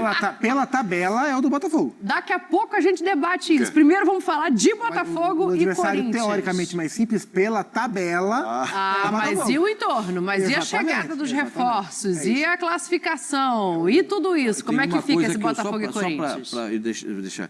Se o Corinthians jogar do jeito que jogou contra o Flamengo e do jeito que jogou contra o Juventude, vai complicar. O jogo é osso. Então, aí é osso. O recente do Corinthians, eu acho que muda um pouco isso. A impressão que dá é que a vibe mudou no Corinthians, né? Com jogo contra o Flamengo, jogo contra o Juventude, chegada do Depay, tudo isso que aconteceu, deu uma mudada no astral, né? Então, assim, até falei isso ontem no Sport Center, o Corinthians está vivendo agora talvez a primeira e única oportunidade sólida de engatar um momento bom na temporada. Não sei se vai ser capaz disso, né, para se salvar de rebaixamento, etc. e tal, até porque o compromisso é o pior possível na rodada. Não existe nada pior no futebol brasileiro atualmente do que você enfrentar o Botafogo no Rio de Janeiro. Mas o Corinthians vai no seu melhor momento, não sei se da temporada ou dos últimos meses, seguramente dos últimos meses. E isso aumenta um pouco o nível de equilíbrio da partida. Mas a gente olha para os desfalques que o Corinthians tem, eles são muito grandes também, muito grandes, especialmente no setor defensivo. Félix Torres, Charles, Kaká e o Yuri Alberto. E o Yuri Alberto. Dois deles são desfalques inadmissíveis. Assim. O Yuri Alberto e o Kaká, é inadmissível que eles sejam desfalques, porque a expulsão que o Yuri Alberto conseguiu cavar para si no jogo contra o Flamengo, o time estava ganhando o jogo. Minutos finais da partida, ele dá um carrinho totalmente desnecessário na lateral do campo, quase nos acréscimos, é expulso, corretamente expulso, da sua expulsão vira uma treta no gramado. E expulsa o Kaká. E o Kaká, de maneira brilhante... Se o treinador é outro, pai. Pois é. Hein? Seu humano. Pois é, não ia jogar. Ia ter aquela frase de novo. É isso. O Kaká brilhantemente vai lá e cata o Alcaraz pelo pescoço, sai trocando empurrão com o Alcaraz, e aí já... O Félix Torres, na estreia. E o Félix já tinha tomado o terceiro amarelo, o Kaká também fica fora, o Yuri Alberto também fica fora, o Charles também está fora, o Corinthians não vai ter o Memphis, ele não vai estrear contra o Botafogo. Então, assim, se o Ramon Dias continuar optando pelo sistema que melhor funciona para esse elenco, que é com 3 zagueiros, quem ele tem é o Ramalho, o André, que é um espetacular jogador, contratação muito boa do Corinthians, mas o Gustavo Henrique, que é um zagueiro lento para jogar em 3, e o Caetano, que não inspira confiança. Esses 3 para marcar Savarino, Igor Jesus. Então, diante disso, Luiz não é Henrique. melhor ele modificar esse sistema? Por que não bota o Ranieri? Seria se ele tivesse o Charles para jogar. Aí ele podia fazer uma linha de... ou fazia a linha de 4 e botava 3 volantes. Ranieri, Martínez, né, o José Martínez e o Charles. Mas ele também não tem o Charles. Ele tem o Rian. Não, eu vou botar o Rian vai jogar. O Rian tem que jogar. Não tem como, o Rian é volante. Depende, se ele jogar com Caetano, Gustavo Henrique e André Ramalho, aí vai Ranieri, Martínez e volante. Aí já ajuda. Né? O Martínez ajuda, porque agora o Martínez é bom jogador. Se for essa linha defensiva... Ele tem que jogar com linha de 5 daí. Pois é. Então, até porque Luiz Henrique... Então, o lado esquerdo seria o Caetano como zagueiro pela esquerda, o Bidu como ala pela esquerda, não marcam bem nenhum dos dois, para parar o Luiz Henrique. Então, acho que pelos desfalques, o Botafogo, e pelo momento, o Botafogo é bastante favorito para o jogo de amanhã. Sim, claro que existe um favorito. Se for 3 zagueiros com Caetano, é Caetano como zagueiro e o Bidu de ala. Se for linha de 4, o Bidu de lateral. Só que a gente parte do princípio que se o Bidu for ala, quando tiver retomada de bola, ele não vai conseguir estar na posição para marcar o Luiz Henrique. Pois é. Aí o que vai acontecer? O zagueiro vai ter que sair para uma zona que o zagueiro não gosta, que é sair ali para a zona lateral. E o Luiz Henrique com espaço, com drible e espaçando a linha de 3, aumentando o espaço da cobertura, é difícil. Agora, o Corinthians vai ter que jogar com um apetite muito semelhante, se não até maior, do que jogou contra o Flamengo. Maior, eu diria. Pelo jogo ser fora de casa. Só que vai pegar um adversário. O Flamengo e Botafogo jogam com estilos diferentes. O Flamengo é o time da posse de bola, da transição com velocidade, porque tem jogadores. O time do Botafogo, primeiro, é um time no confronto físico. Sim. Eu não vejo nenhum jogo do Botafogo sem que os zagueiros os zagueiros vão primeiro no corpo do adversário e depois primeiro eles seguram o adversário no corpo. O jogo do Corinthians foi desgastante. Aqui, ó. Na caixa, o cara vem, desgastante. pá, encaixa o cara aqui Botafogo pra virar, descansou, né? você não sai. Muito Não, desgastante. eu não tô falando em deslealdade. Não. Eu tô falando em poder de marcação. É isso. Jogo físico. Eles usam o imposição posicionamento física. do corpo para ganhar a bola. Isso, eu não tô é falando agressão, não é em falta. violência, porque eles não são violentos, mas eles são duros. Sim. Na teoria, né, Pascoal? Os cavalinhos do Botafogo estão tudo na cocheira, descansando, se alimentando, Tudo prontinho. tomando massagem. E o do Corinthians teve uma batalha Quando contra o Juventude. o Corinthians sai de um jogo que foi vencer aos... quanto? 60 e quanto? 57. Não, Não, 51. 51, Eram 7 de acréscimo. Então, o primeiro tempo foram 10, mas ele foi estendendo, né? Só para aquele negócio de ver no VAR, ele levou uma eternidade. Então, o Corinthians vai pegar um adversário muito físico. O Corinthians não tem jogadores... Tantos jogadores para esse porte. Se jogarem o Martínez e o Ranieri de Martínez e o volante, Ranieri aí segura, já né? começa a ficar Mas legal. aí eu acho que é o jogo para você parar o Botafogo Eu e, queria fazer uma- se tiver uma oportunidade, você aproveitar. O Corinthians não pode tentar jogar de igual para igual com o Botafogo. Sabe? Às vezes eu gosto de perguntar. Quem que vai jogar de centroavante? No Botafogo? Não, no A Corinthians. tendência é que a dupla seja Thales Magno e Romero. Ah, não, tava pensando. O O Yuri tá- Hector viajou. O Hector está recuperado, E o viajou. Carrijo viajou também, não é centroavante, e até, mas é mas acho que até por ser um jogo onde fatalmente o Corinthians vai explorar mais o contra-ataque do que propriamente se impor, vai ser um ataque de velocidade. Acho que se o Yuri tivesse, o Yuri jogaria. Mas Romero e Thales Magno como dupla. E o Botafogo não tem o Gregory, deve jogar o Danilo Barbosa. Sim. E pode ter a estreia dos dois laterais, que são laterais, assim, o Vitinho, lateral de muita projeção, mais do que o Matheus Ponte. O Alex Telles. E o Alex Telles, O Vitinho mais do que o chora Marçal. pra atacar. O Zup, e querendo ou não, o Corinthians, o Botafogo descansou. Sim. O Corinthians veio de um jogo muito desgastante contra o Juventude, gol 51. Aí tem um jogo dificílimo contra o Botafogo no Rio, que é um dos piores adversários. Depois ele vai aonde? Viaja para Fortaleza. Ah, depois tem Sul-Americano. Então, cara, ainda, né? esse... E assim, mas se tu for ver em Copa do Brasil, brasileiro e Sul-Americana. O foco total Tem que no ser Campeonato Mas aí Brasileiro. não foi o que o Ramon Dias falou que aquele jogo do Flamengo era decisão, certo? Final. Sim. Mas na verdade, Era não, final. ó, o jogo do Flamengo era decisão. Esse também é. O jogo do Juventude foi decisão. O jogo do Botafogo é decisão. O jogo do Fortaleza jogo é do decisão. Fortaleza é decisão. Depois, quando voltar de jogar com Fortaleza, No Brasileirão. aí tem a estreia de Memphis Contra o Atlético Goianiense. contra o Atlético Que é Goianiense. outra decisão. Porque aí é um jogo de confronto direto. Sim. O Corinthians, daqui até o fim do campeonato, não importa contra quem, são 13 decisões. O Aí Corinthians você tem que fazer pega- 5 vitórias e 5 empates. Dentro de uma matemática simples. Simples. Aí perde 3. É? São 13 jogos que faltam. Isso. Se ganhar 5 e empatar 5, perde 3. O Corinthians tem que fazer essa matemática. Um empate contra Ele o tem Botafogo. quanto? Ele tem 5 vitórias 5 agora. vitórias com 25. 5 vitórias com 25. Tem que fazer 5 em 13, em 12. Em 13. Tem que dobrar o... Você tem, em tese, Cara, mas a uma matemática... derrota contra o Botafogo, ela tem que estar na conta.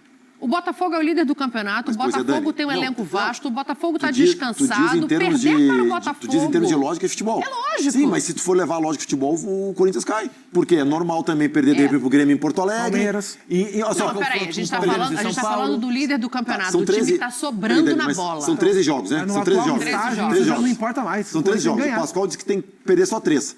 É natural no futebol brasileiro, em 3 jogos, tu perder mais do que 3. Sim, não, isso eu concordo. Mas o que eu digo é assim, de todos os adversários Eu que ainda entendo perfeitamente, vão mas ser... dentro Mas da situação que o Corinthians se o Corinthians se for colocou, pelo natural, já vai não estar- importa mais contra quem é. Não, tudo bem, gente. Só É que esse jogo eu Tem que pensaria somar. dos 13. Não, tem que somar. Entendeu? Porque olha aqui, ó. E São Paulo, depois John ele pega no São gol, Paulo, ele pega Palmeiras. Vitinho e Matheus Ponte como opção. Sim. Bastos ou Adrielson, podendo voltar Bastos, para o time do Botafogo. Aí tem Barbosa, Alex Telles ou Marçal. Danilo Barbosa, tem o Alan também como opção. Gregory, que Tá fora, o vai Zuba jogar o falou Marlon que tá Freitas. fora, deve jogar o Marlon Freitas. Que também a redenção dele já veio há muito tempo. Sim. E aí os quartos da frente, o Almada, beleza, não é na frente, né? No meio ainda, mas assim, Luiz Henrique, Almada, Savarino e Pra Igor mim, Jesus. o Botafogo é muito favorito. Cara, e o Botafogo tá Pra mim, sobrando. Pra mim, o Botafogo Por isso termina que eu como acho líder que dessa o rodada. empate não é ruim. Não é, Se claro que empatar não o é. jogo, eu não vejo Depende. como Na ruim. matemática é. O Corinthians tem 10 empates. Mas, Zupac, esse é um jogo que você tem que levar em consideração, que é o líder do Tu campeonato. tem que fazer que nem o Cuca fazia isso. O Cuca levava a gente pro quadrinho, pra sala e botava lá os jogos. Aí botava. Esse aqui, pá. São, nas contas do Pascoal, 5 vitórias. Mas ele que falava ou ele Não, pedia pra opinar? Aí ele pedia pra opinar, só que se tu falasse ao contrário, ele falava, não. Esse dia choveu, nós dormimos mal, teve foguetão, nós perdemos. Então tá bom, viu? Aí chegava, incrivelmente, sempre chegava no número que ele queria. Aí, são 5 vitórias, 5 empates, 3 derrotas, né? Eu concordo com o empate nessa matemática do Pascoal contra o Botafogo, tá lindo. Sendo um dos empates, É um dos 5. ok? Só que tem que ser garantir as 5 vitórias ali. O problema é garantir as 5 para mim, na lógica, seria uma das 3 derrotas. Sim. É isso que eu tô sendo uma falando. das 3 derrotas, só faltariam 2. Sim. Então, quer dizer, O empate eu acho O mais empate difícil lindo, é achar os 5 lindo. para ganhar. Esse é o mais difícil. Achar 5 vitórias. Olhar a Achar tabela e 5 falar, esse é. isso é. O Atlético Não, mas, Goianiense em em casa, casa, a vamos estreia do ver, Depay é na vitória. teoria, sim. e tem jogos também que Fabrício, me ajuda aqui. Que são mais Jogos importantes, em- né? jogos em Ganhar casa. do Atlético Peraí, Goianiense. que ele apelou se tiver para que escolher, Fabrício da Fiel. ganhar do Botafogo do Atlético Goianiense. Se tiver que escolher, ganhar do Atlético Goianiense. Claro. É que não pode escolher um ou outro, né? Porque se escolher um ou outro dos 13, cai. É isso que a gente está O falando. Corinthians tem 7 jogos em casa. Perfeito? Perfeito. Você quer que eu abra aqui e veja quais Começa são? com Atlético Goianiense. Certo. Dá pra ganhar? Deveria Tem dar, que né? ganhar. Atlético Paranaense. Tem que ganhar. Vai ganhar também. Internacional. Não. Já tá Aí- osso. Tá, é isso. O próximo depois Empate. é Palmeiras? Palmeiras. Difícil. O Corinthians É? só ganhou um jogo do Abel. Botamos 2 vitórias e Pois um bem, empate. Bahia em casa. Tá falando só dos No jogos passado, em o Bahia casa, é tocou isso? 5 no Corinthians em casa. Então. E Cruzeiro. Última Última rodada. A última é Grêmio lá, né? O último jogo. Penúltima rodada. Os últimos jogos do Corinthians em casa. E o último jogo é contra o Grêmio fora. Nem quero lembrar, porque isso já marcou queda do Corinthians. Então não quero porque lembrar. A gente sobre fala isso aí. 13 jogos, 5 empates, 5 vitórias e 3 derrotas, né? Mas, Eles querem achar as vitórias, os 2 é últimos isso? jogos, se tu chegar precisando... É um desespero. Bom, você sabe como é que é. É um E o desespero. último é contra o Grêmio, lá em Porto Alegre. Atlético Goianiense, Furacão.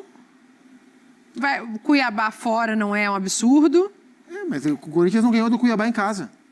Mas o Cuiabá não ganha em casa. Cuiabá- Então, Vitória não, a fora. questão não é o que Então, pois é, já achei 3 vitórias aí, ó. 3 vitórias e um empate. O empate com o Botafogo. Eu acho que o Botafogo, assim, Tu achou com três- ó, todo Dani. respeito ao que o Corinthians tem de crescimento, mostrou nos últimos jogos, não é um demérito ao Corinthians, é um mérito ao Botafogo. O Botafogo está sobrando no futebol E nós não brasileiro. estamos dizendo que o Botafogo vai ganhar. Nós estamos dizendo que a avaliação, a análise leva a crer que o Botafogo é favorito, mas que vai pro ganhar. Agora, vai o ganhar. Corinthians, numa sequência, teria que repetir 3 brilhantes jogos. O Corinthians tem que repetir 3 jogos brilhantes. Eu entendi que o Juventude foi até melhor do que o jogo contra o Flamengo. Olha aí, Pascoal. Aproveitamento do Botafogo como mandante, do Corinthians como visitante. Mas é mais ou menos isso mesmo. Na minha 78. visão, a probabilidade do resultado é beira isso. E acho que assim, mais até do que ficar fazendo conta de qual jogo é pra ganhar, qual jogo é pra empatar, o Corinthians tem que focar no desempenho. Porque se o Corinthians daqui até o fim do campeonato for próximo com o que a gente viu nas últimas semanas, a chance de o Corinthians ganhar os 5 jogos ela aumenta. A questão é o rendimento. Então, se o Corinthians continuar sendo um time mais sólido, se o Memphis estrear e trouxer o que se espera que ele traga no ataque, o Corinthians vai ter estreia, condição não, de ganhar contra o esses 5 Botafogo, jogos. O Carrijo vai ficar pelo menos no banco, né? Tem os jogadores que já estrearam e podem voltar, o José Martínez e o Hernandes, que também viajaram. O Memphis Não, Depay ainda não. na minha visão, o Martínez Memphis tem que Depay jogar ainda com o não. Ranieri ali na frente da cabeça. E ali faria, Eu não sei e avisar. se os três E já dá zagueiros logo vão o aviso para os dois. Se passar da linha do meio campo, eu vou tirar. Dito isso, Oswaldo Pascoal, E lá vem ela. A senhora que está perguntando o quê, minha senhora? não, eles podem até não saber. Você não saber? Dito isso, Oswaldo Pascoal. 1-1. Ó, meteu 1-1, botou o empate do Corinthians na conta. 1-1 para o Corinthians, é isso? Para o Corinthians. Uma larga vantagem. Zupa, 2-0 Botafogo. 2-0? Meu resultado. E aí? 3-1 Botafogo. Eu acho que é 2-1 Botafogo, vai. Eu acho que o Botafogo vence esse jogo, mas eu acho que o Corinthians vai dar uma dificultada. Só lembrando, na o Alex, vontade. se o Alex Telles estrear, E a expectativa é essa? eles ganham um jogador com enorme potencial de bola parada. Não, eles só estão ganhando. Na falta lateral, na falta frontal, bater pênalti é com ele. Foi artilheiro do Campeonato Português batendo pênaltis. Então, esse é um jogador que tem que ser cuidado, tem que ser tratado com muito cuidado, porque ele é bom jogador. Jogador Copa do Mundo, né, gente? Jogou pela última Copa do Mundo, jogando na lateral esquerda. Os dois laterais da seleção brasileira na última Copa voltaram agora, o Alexandre e o Alexandre. Ô Dani, só para explicar, né? Porque de repente o cara ligou a TV agora, 3-1. O meu palpite, o meu chute é baseado no quê? No desgaste do Corinthians nos jogos, na questão que o Pascal falou da parte física do time do Botafogo, que é muito forte e ficou, entre aspas, descansando, e nos desfalques que o Corinthians tem. Então, assim, se a gente analisar vários aspectos, óbvio que o futebol não é uma ciência exata. Pode ter vários aspectos que, entre aspas, ou teoricamente, prejudiquem o Corinthians e 3 que favoreçam ao Botafogo. E, no fim das contas, o resultado não dá. Mas a minha opinião se baseia muito nisso, na questão dos desfalques e do desgaste que o Corinthians vem tendo.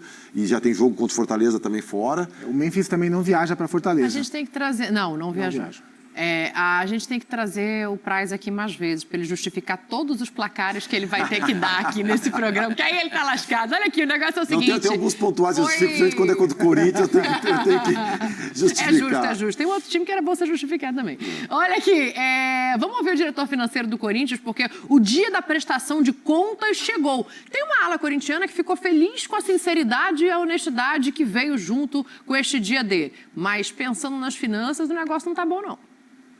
Passou-se um semestre e a dívida que era de 2.189 bilhões, hoje ela é de 2.311 bilhões, certo? Divididas entre oneroso, arena e tributário.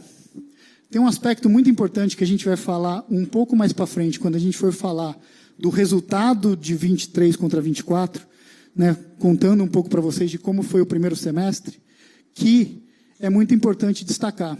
A dívida ela aumenta 122 milhões de reais, correto?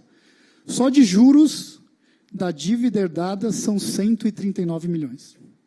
Então a dívida aumentou menos que os juros que incorreu no período. Então isso é muito importante destacar. Bom, tá aí, a dívida é alta, é herdada, tem ali um olhar positivo para o balanço, né, de contratações e vendas, mas é complicada a situação. É complicada a situação, a dívida é alta e ela aumentou, né, ela está aumentando. Sim. O Corinthians investiu bastante. A diretoria nova, o Pedro Silveira, que é o diretor financeiro, inclusive mostrou lá um dos slides da janela agora do meio do ano, que o que o Corinthians arrecadou em venda é maior do que aquilo que o Corinthians gastou para contratar a turma agora do meio do ano. Só para... os números é que nem no Scout. A gente tem os números são frios. Se interpreta do jeito que quiser. E aceitam tudo. Que ele falou, se economizou porque se gerou mais receita com a venda do que com a contratação. Isso. Só que ele botou só o quê? Só verba de contratação. Sim. Um número não se faz só disso. Se faz de verba de contratação, luva, salários. Para tu ter um número real que tu possa valer, tu tem que botar tudo. O que não entrou nesse PowerPoint aí foi a janela do começo do ano, que o Corinthians gastou uma nota. 25 milhões de reais para trazer o... Gastou 130. Pedro, então, é isso. Agora foi uma janela mais de ajuste de jogadores. E as vendas são as vendas do ano todo, né? Não, só as do segundo semestre também. Mas que no primeiro semestre, o Corinthians teve de venda de volume, basicamente o Gabriel Moscardo. Sim. O resto era jogador de fim de contrato que foi sendo liberado. É muito fácil tu botar só o que tu gasta em contratação e aí não botar salários. E assim, uma coisa que me gera preocupação é o seguinte, a dívida, a receita aumentou. Mas aí que está o negócio. Se a receita aumentou e a dívida continua aumentando, o processo está errado. Sim. Se a dívida estivesse aumentando e a receita não, ok. Né? Tem Agora, tem uma quando tu aumenta a receita e mesmo assim tua dívida continua aumentando, quer dizer que o rumo não está... E o que o Pedro Silveira falou que eu acho que é importante, que é uma notícia importante, que no contrato do Memphis Depay há uma cláusula de que se o Corinthians for rebaixado, as duas partes, não é que elas vão, elas podem rescindir. Se ele não quiser ficar, pode ir. Se o Corinthians achar que também não cabe no orçamento de Série B, também pode ir. Sem multa, de lado a lado, e que partiu do Corinthians essa cláusula. E eu acho que, de parte a parte, é uma cláusula bem prudente. Eu acho bom que tenha essa cláusula no contrato. Eu acho que não tem... eu tenho um pouco de reticência quando eu escuto falar assim, essa dívida foi herdada. Não, isso não tem herança aí. Tudo o Corinthians, né? Esporte Clube Corinthians Paulista. Sim. Né? O presidente do Corinthians, ele não assumiu o Corinthians enganado. Ele sabia o que tinha. Ele achava que eram 2 bilhões. Né? quando ele assumiu. Ele veio aqui e falou que a visão dele era agora mais de 2 bilhões. Eu até disse para ele, presidente, dá uns 2 bilhões e 200.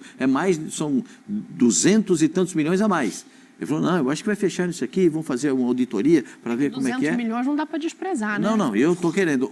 Agora, se você pegar todo esse envolvimento, Novo patrimônio, né? tem muita coisa assim, além do que tem muita ponta solta. Tem muita coisa solta. Então a gente precisa. É bonito, legal, concordo com a parte da torcida do Corinthians que acha genial o cara fazer esse tipo de apresentação. Também acho honestidade, transparência, clareza. Mas tem muita ponta solta, tem muita coisa ainda que precisa explicar, tem muita coisa que ainda não tem explicação dos acontecimentos. E que se esse cidadão que foi contratado, Memphis Depay, for capaz de fazer os gols que o Corinthians precisa e que a torcida quer, eu acho que a torcida do Corinthians vai lotar todos os jogos e vai empurrar o Corinthians até o último suspiro. Se mantiver o Corinthians na Série A, já vale a contratação por conta de receita, né? Se que não, não capaz vai ele perder fazer lá na só frente. 12 jogos pelo Corinthians. Não, porque capaz, faltam 13. Contra o Botafogo ele não vai jogar. Então, e ele deve jogar só... Goianiense. Capaz ele fazer, se as coisas derem muito mal, ele faz 12 jogos e vai embora. Né? Enfim, vamos aguardar pra gente ver. Depois do intervalo, sabe o que vai acontecer aqui? Fernando Praz vai ter que dar um outro placar. E vai ter que explicar. Eu não sei se ele vai querer explicar ou não, mas ele vai ter que falar dos placares do Campeonato Brasileiro. Entre eles, Flamengo e Vasco. Jogo de... Olha aí os jogos do pessoal que está na parte alta da tabela para este final de semana. O Botafogo, a gente já falou um pouco aqui, recebe o Corinthians. Acho que só o Pascoal colocou empate, o restante de nós deu vitória ao Botafogo. Atlético Paranaense vai receber o Fortaleza jogando fora de casa e pensando no jogo contra o Corinthians pela Sul-Americana que tem lá na frente. Palmeiras e Criciúma. Palmeiras jogando em casa contra o Criciúma. Vasco e Flamengo. Flamengo e Vasco, o mando é do Flamengo, além de Cruzeiro e São Paulo. A gente fez uma pergunta aqui. Vocês gostaram? Já senti que vocês gostaram desse debate, quando eu falei quem é que vai acabar na liderança. O Botafogo vencendo é o Botafogo, né? Mantém-se como está. Mas, assim, quem tem um jogo para chamar de seu? Eu discordo, acho, de você, que entendeu que Botafogo e Corinthians é o mais tranquilo. Eu acho que o Palmeiras e Criciúma olhando para a tabela, matematicamente é o Botafogo, mas na prática é o Palmeiras. Eu acho o jogo do Palmeiras o mais tranquilo. Que é tranquilo. O Atlético Paranaense voltou a ganhar tá vendo em esse casa. programa que ele tá pulando na cadeira. Beijo, Abel. O Atlético Paranaense voltou a ganhar em casa, mas a classificação foi do Vasco nos pênaltis, né? É um bom sinal, porque o Atlético Paranaense não estava ganhando em casa, ganhou essa partida. Pode ser que o time se recupere. O Fortaleza vem um forte impacto do jogo contra o Internacional, com muita reclamação, o jogador expulso, Marinho saiu meio que chateado. Então, mas eu não acho que o árbitro tenha tido influência naquele jogo do Internacional contra o Fortaleza. Também não acho. Né? É um sentimento do jogador que se aflora dentro. Mais um, né, Pascoal? Falando de favorecimento, de sistema. A gente desceu o 30º, 48º sistema que... Né? Porque assim, cada rodada muda, né? cada rodada muda. Cada um, assim, casa que não tem pão, todo mundo grita e ninguém tem razão. Porque não tem o pão. Sim. Todo mundo vai reclamar e ninguém tem razão. Pão, no caso, é o VAR, é isso? No pão, o caso ter uma arbitragem, como disse o Fernando Praz. Você não pode ter uma dívida de 2 bilhões, como tem o Corinthians, e saber que vai apitar um jogo um senhor que tem que trabalhar durante a semana para poder apitar o jogo. Uma eliminatória que vale 15 milhões, 20 milhões, um torneio que vale 80 e poucos milhões e... Mas não vamos nos perder. O jogo mais confortável da rodada. Para mim, o jogo mais confortável, por jogar em casa, eu estava fazendo uma conta, o Palmeiras acho que vai ter 14 jogadores à disposição no banco de reserva. Eu não sei quantos vão ficar no banco. Porque tem tanto jogador voltando. Sobrando gente? Só não vai ter o Piquerez. Sim, o Piquerez não tem mais esse ano, né? O Piquerez não vai voltar. Até o Dudu, essa semana, que esses 11 dias, já treinou regularmente com os companheiros em campo, já passou o trabalho de recuperação física, agora já está voltando, e tem todo mundo à disposição. Data FIFA, né? Óbvio, não jogou, e também não jogou meio de semana porque não tem Copa do Brasil. Então, fez um jogo treino, né? Fez um jogo treino para não perder ritmo, só para não perder ritmo. Eu acho que o Palmeiras é o que tem... O Fortaleza também tem mas eu acho que o Palmeiras é mais O Palmeiras tem um jogo mais em casa diante do Criciúma. Só que eu respeito demais o Criciúma. É um trabalho muito bom do Cláudio Tencati. Eu respeito demais. O duelo de dois dos técnicos mais longevos. Você tem Abel, Vojvoda e Tencati, são os técnicos mais longevos do Brasil.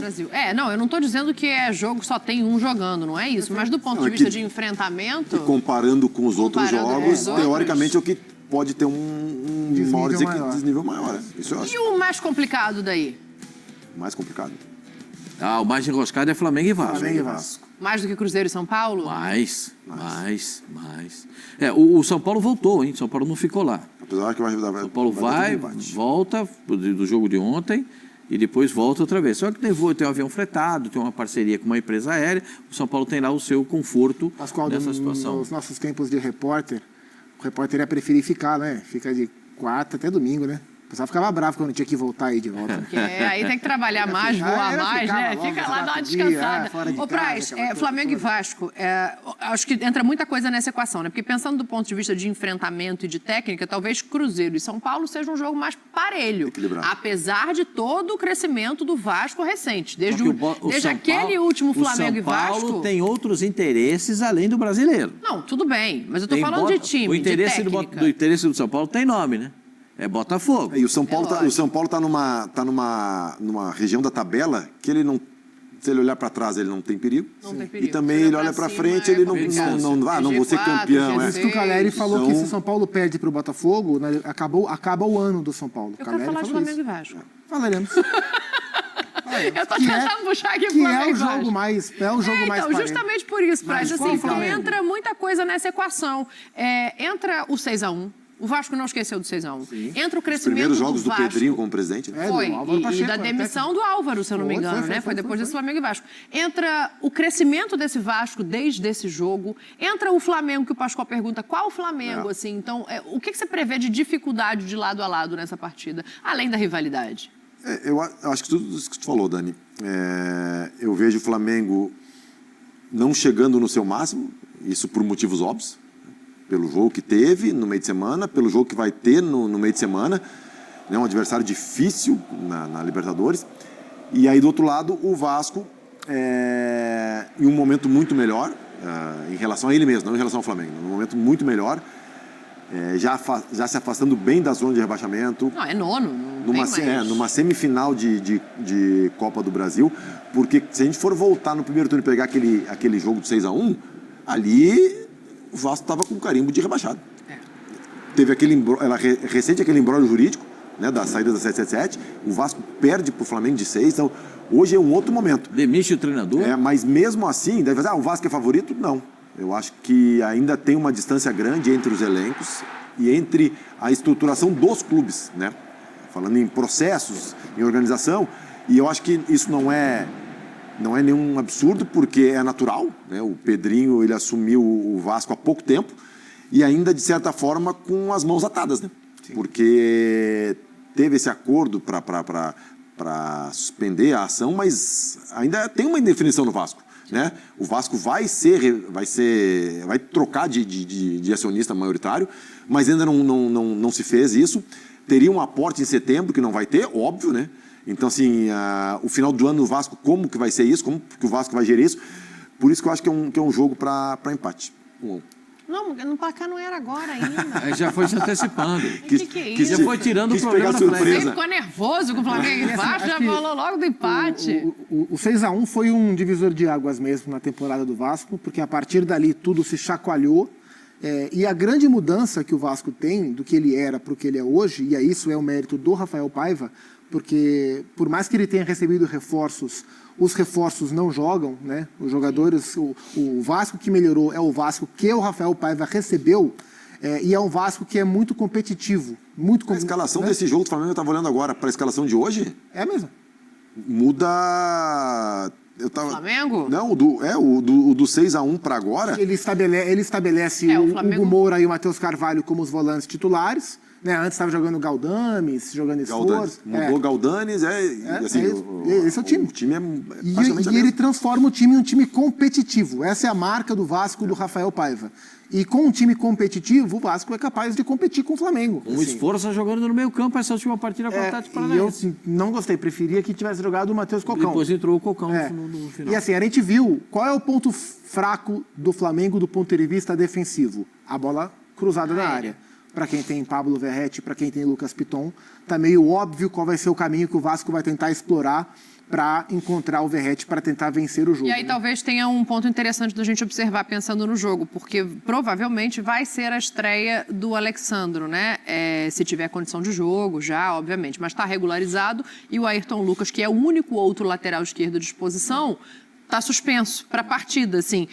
Acho que tem dois lados para olhar para isso. Um é entrosamento, é ritmo de jogo, que complica. Claro. E o outro é qualidade e característica. Assim, o Alexandro tem uma característica diferente do Ayrton Lucas, que é justamente de fechar e proteger a zaga, né? Pode ser, é um cara que não deve sentir jogo, porque o cara com a experiência do Alexandro, né? Para ele é até interessante estrear no Clássico. E ele deve bater com um lado do Vasco que tem o PH, tem o Paulo Henrique, que para mim é menos falado do que deveria, faz uma temporada bastante sólida.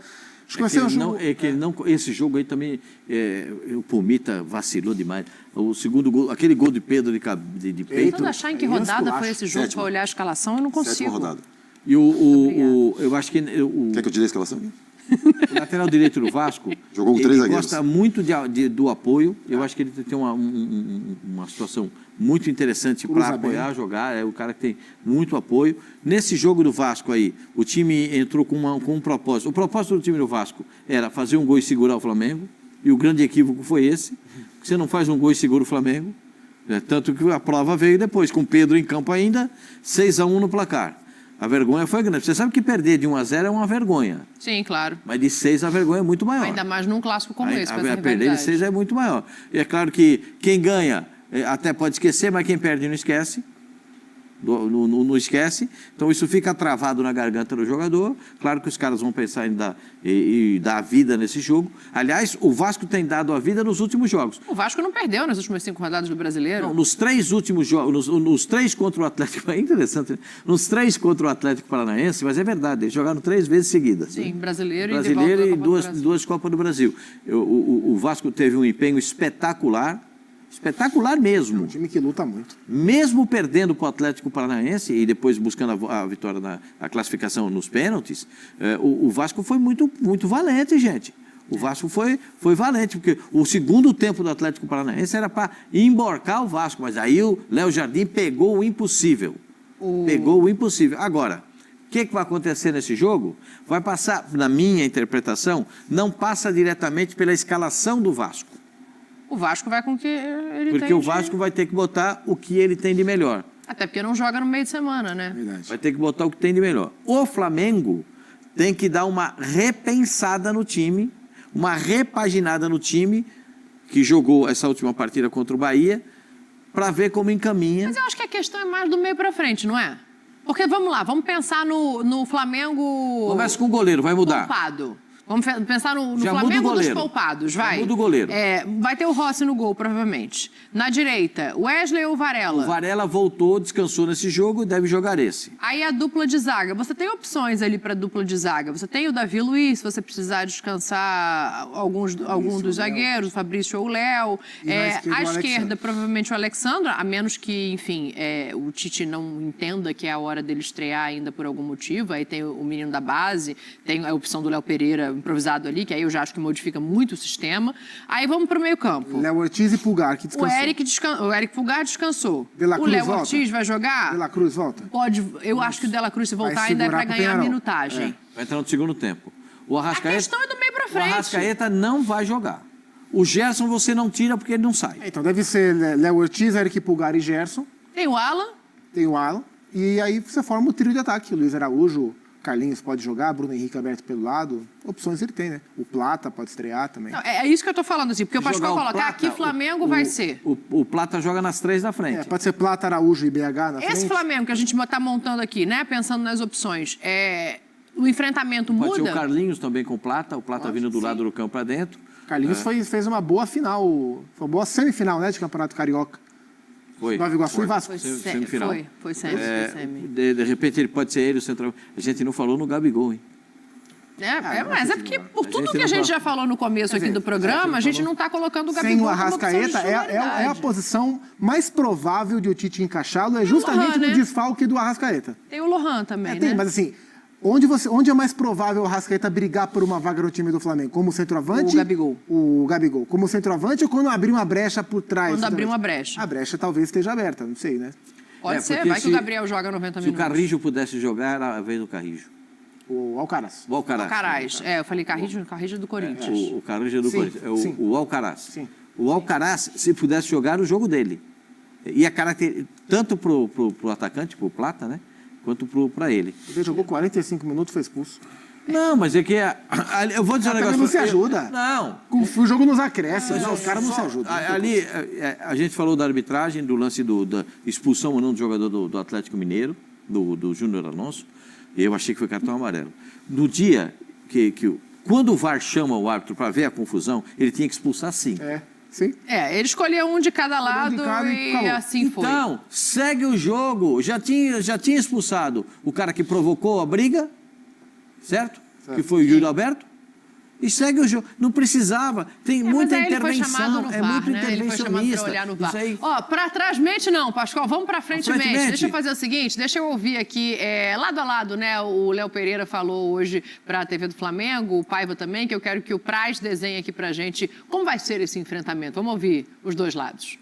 Mas acredito que a gente jogou o jogo que foi se descrevendo ali, que foi se desenhando durante a partida. A gente foi no meu ponto de vista, a gente foi uma equipe muito consistente. Na hora de defender, a gente defendeu muito bem. Na hora de atacar, a gente soube explorar os vacilos do Bahia. E a gente conseguiu essa classificação, uma classificação importante, que nos dá essa vaga aí na semifinal. E agora é focar no jogo de domingo. É claro que teve a comemoração assim, depois, todo mundo estava bem feliz ali depois, comemorando.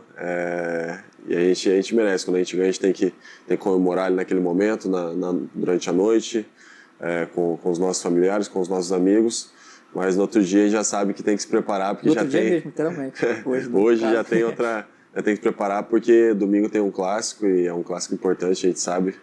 O maior clássico do futebol brasileiro. A gente espera fazer uma grande atuação e conseguir esses 3 pontos, que vai ser muito importante para nossas ambições no brasileiro também, né? O nosso foco total na semana foi o Atlético Paranaense. Em nenhum momento a gente desviou o foco, porque a gente sabia da importância desse jogo e da dificuldade que ele ia ser. Então a gente ainda nem olhou para o Flamengo da forma que deveria, porque a gente não poderia ter olhado antes mesmo. A gente tinha que focar nesse jogo. Acho que agora a gente tem que curtir um pouquinho o momento, né? Desfrutar um pouquinho dessa vitória, dessa classificação, desse momento. E a partir de amanhã o foco tem que ser 100% no Flamengo. É um clássico gigante. A gente sabe que vai ser um jogo dificílimo para a gente. A gente precisa pontuar no Campeonato Brasileiro. A gente precisa manter o foco da onde a gente quer estar e chegar também. A gente sabe que a gente vai ter um grande jogo, um grande clássico. O que a gente promete é que a gente vai trabalhar muito, vai se doar muito, a gente vai buscar o nosso melhor para a gente buscar um grande jogo e, se possível, um bom resultado. Tá aí, o Paiva mudou a cara desse Vasco, mudou a confiança desse Vasco, mudou o lugar da tabela desse Vasco. Como é que você imagina esse enfrentamento do ponto de vista de campo mesmo, assim, de o Flamengo tem a característica de ficar com a bola, de como o Vasco vai se posicionar nesse jogo? Essa entrevista foi logo depois do jogo do Atlético, né? Porque ele fala ali que vamos comemorar, vamos desfrutar, né? E nós estamos na sexta-feira.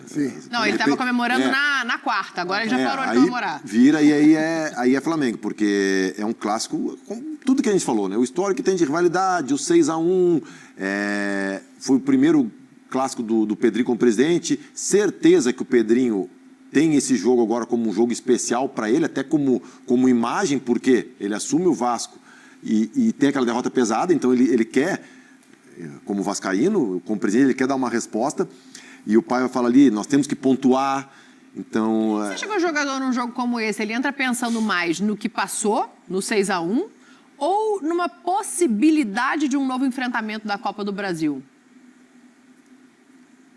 Porque pode ser que seja um confronto de final de Copa do Brasil, se os dois passarem. Ah, não. Eu acho que o primeiro que vem na cabeça é o 6x1. Especialmente o time do Vasco. É porque é muito forte. Se fosse 2x1, 3x1, mas 6x1, Dani, é muito forte. Num clássico contra o Flamengo é muito forte. Pensa nisso. Mas ele falou ali, nós temos que pontuar, porque não sei o que, tem que continuar o bom momento. Eu acho que ele vai no mesmo pensamento que eu. Eu acho que um empate, pelas circunstâncias, pelo Vasco ter jogado, no meio de semana, um jogo desgastante, e pelo momento dos dois clubes, né?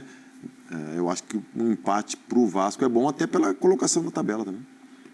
O Zupa entra num ponto legal, né? Que é assim, de pensar no Verratti lá na área. É o caminho. O Verratti é um jogador que explora muito o cabeceio, e não bola precisa aérea. servi-lo tantas vezes. O Verratti é o tipo do cara que não precisa... Claro que é melhor que ele receba, mas ele não precisa receber 5 bolas no jogo. Se ele receber 2 bolas no jogo, uma ele vai guardar. O nível de aproveitamento dele na bola aérea é uma coisa assombrosa, assombrosa. E o Vasco tem... bola ruim que vem no alto, ele tem que encaixar o corpo na bola. Ele atropela o zagueiro. Né? E o Vasco tem os 2 laterais, né? Mas especialmente o Piton. O Piton tem uma maneira de encontrar o Verratti, que é coisa rara. O PH também, mas o Piton mais. Certamente vai ser esse o caminho. Tenho dúvida se o Paiva vai com o Payet, ou se ele vai com o meio campo mais reforçado, por ser o Flamengo. Né? Porque o Payet, no momento sem bola, para o tipo de jogo que o Vasco talvez tenha que fazer contra o Flamengo, talvez não seja a melhor escolha. É que o Adson não está jogando, né? Porque o Adson corria para o Payet, né? Agora... Ryan, David e o Verratti. O Ryan foi expulso na Copa do Brasil, mas pode jogar no Brasileiro. E o David é um cara que cresceu muito de produção nas mãos do Rafael Paiva. O Vasco vai competir contra o Flamengo. Não sei se vai ganhar. Vai competir, né? Não imagino o Vasco que não vai competiu. brigar pela posse. Porque o Vasco não competiu. 6x1 foi isso, foi uma ausência de competição por parte do Vasco. Mas dali pra frente hoje passou esse time a competir, compete contra qualquer um. A situação é completamente diferente daquele jogo, né? Sim. E até o Mas você imagina um Vasco brigando pela posse de bola? Isso eu acho mais difícil, né? Improvável. Não, eu acho que o Vasco vai ter que... O Vasco vai usar o que ele tem de melhor, que é o chamado contra-ataque, né? O Vasco gosta muito dessa bola da velocidade, para poder chegar no seu centroavante. Eu acho um jogo muito complicado. Eu não vejo muita facilidade para o Flamengo nesse jogo, não. Até pelo que a gente falou em relação ao Bahia, né? O Bahia não é de transição rápida, isso facilita a marcação do Flamengo. É outro tipo de enfrentamento. Radicalmente outro tipo de jogo. A ultrapassagem dos laterais, a velocidade são 2 pontas que jogam. Então a gente precisa ver o comportamento. Você sabe que o que eu gosto do time do Vasco? É que o Vasco, quando toma um gol, os caras se incomodam. Não é igual a seleção brasileira, toma gol, todo mundo abaixa a cabeça, fica tudo assim. Os caras tá revoltado com a seleção. Os caras se incomodam. Você pode ver, o Vasco toma gol, tá um falando, esse aqui você não marcou. É isso. É isso. O Vasco tomou o gol contra o Atlético Paranaense, o Esforça pegou e foi chamar. O Esforça, está chegando agora, foi chamar a atenção dos caras lá do Léo, entendeu? Sim. Vai reclamar do Maicon. Por quê? Porque alguém tem que se incomodar quando toma gol. Alguém tem que falar. Se todo mundo achar que tomar gol é bonito, perde o jogo. Que foi o que aconteceu no 6x1. Gol de 6. Então, tem que se incomodar com isso, tem que se incomodar com o jogo. O jogador que chega acomodado para fazer um jogo dessa importância, melhor nem jogar. Mas não vai ser o caso. Ele tem que estar incomodado. É o que o Praz falou. Botar na cabeça de vocês, tomaram de 6 lá, hein? A vergonha que 6...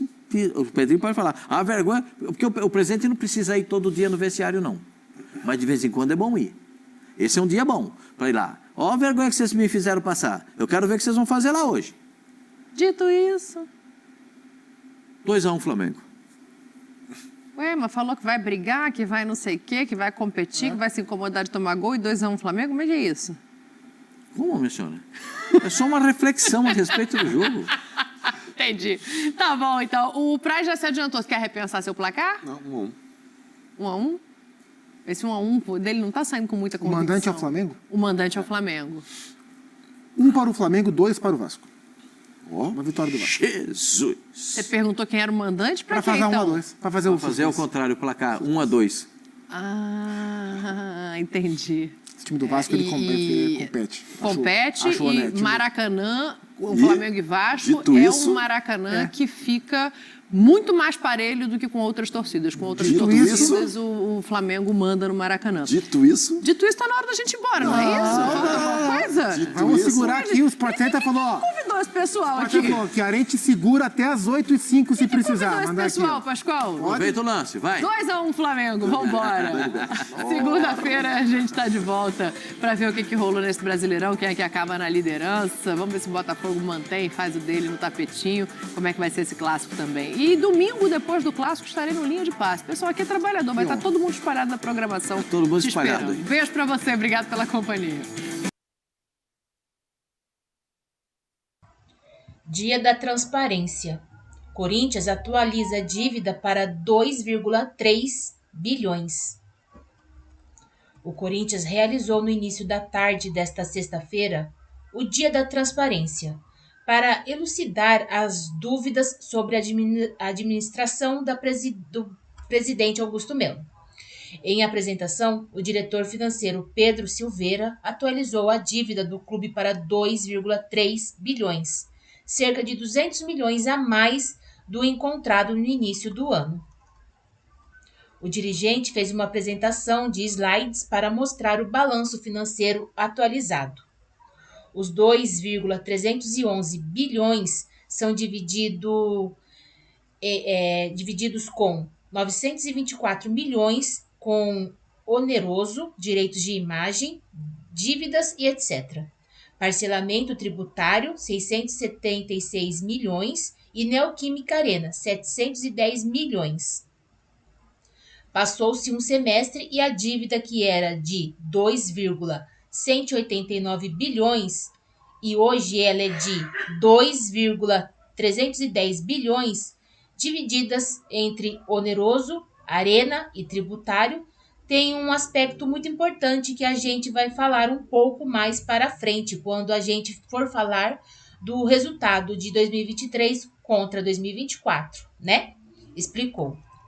Contando um pouco para vocês de como foi o primeiro semestre, que é muito importante destacar, a dívida aumenta 122 milhões, correto?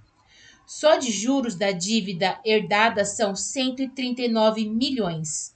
Então, a dívida aumentou menos que os juros que incorreu no período. Então, isso é muito importante destacar, completou Pedro Silveira.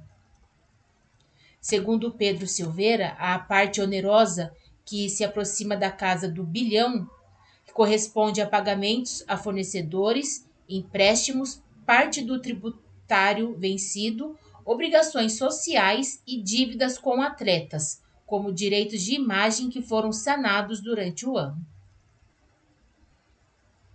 Recentemente foram adicionados passivos fiscais que não estavam provisionados ou contabilizados, que são referentes ao passado, não são referentes a esta gestão atual desse ano de 2024. Então, são 220 milhões que, em breve, estarão sendo adicionados ao balanço, que é parte disso, é uma dívida municipal e parte de uma dívida federal. Então, a dívida bruta, vamos falar bem claro isso, que daqui a pouco tem uma discussão sobre dívida bruta e dívida líquida.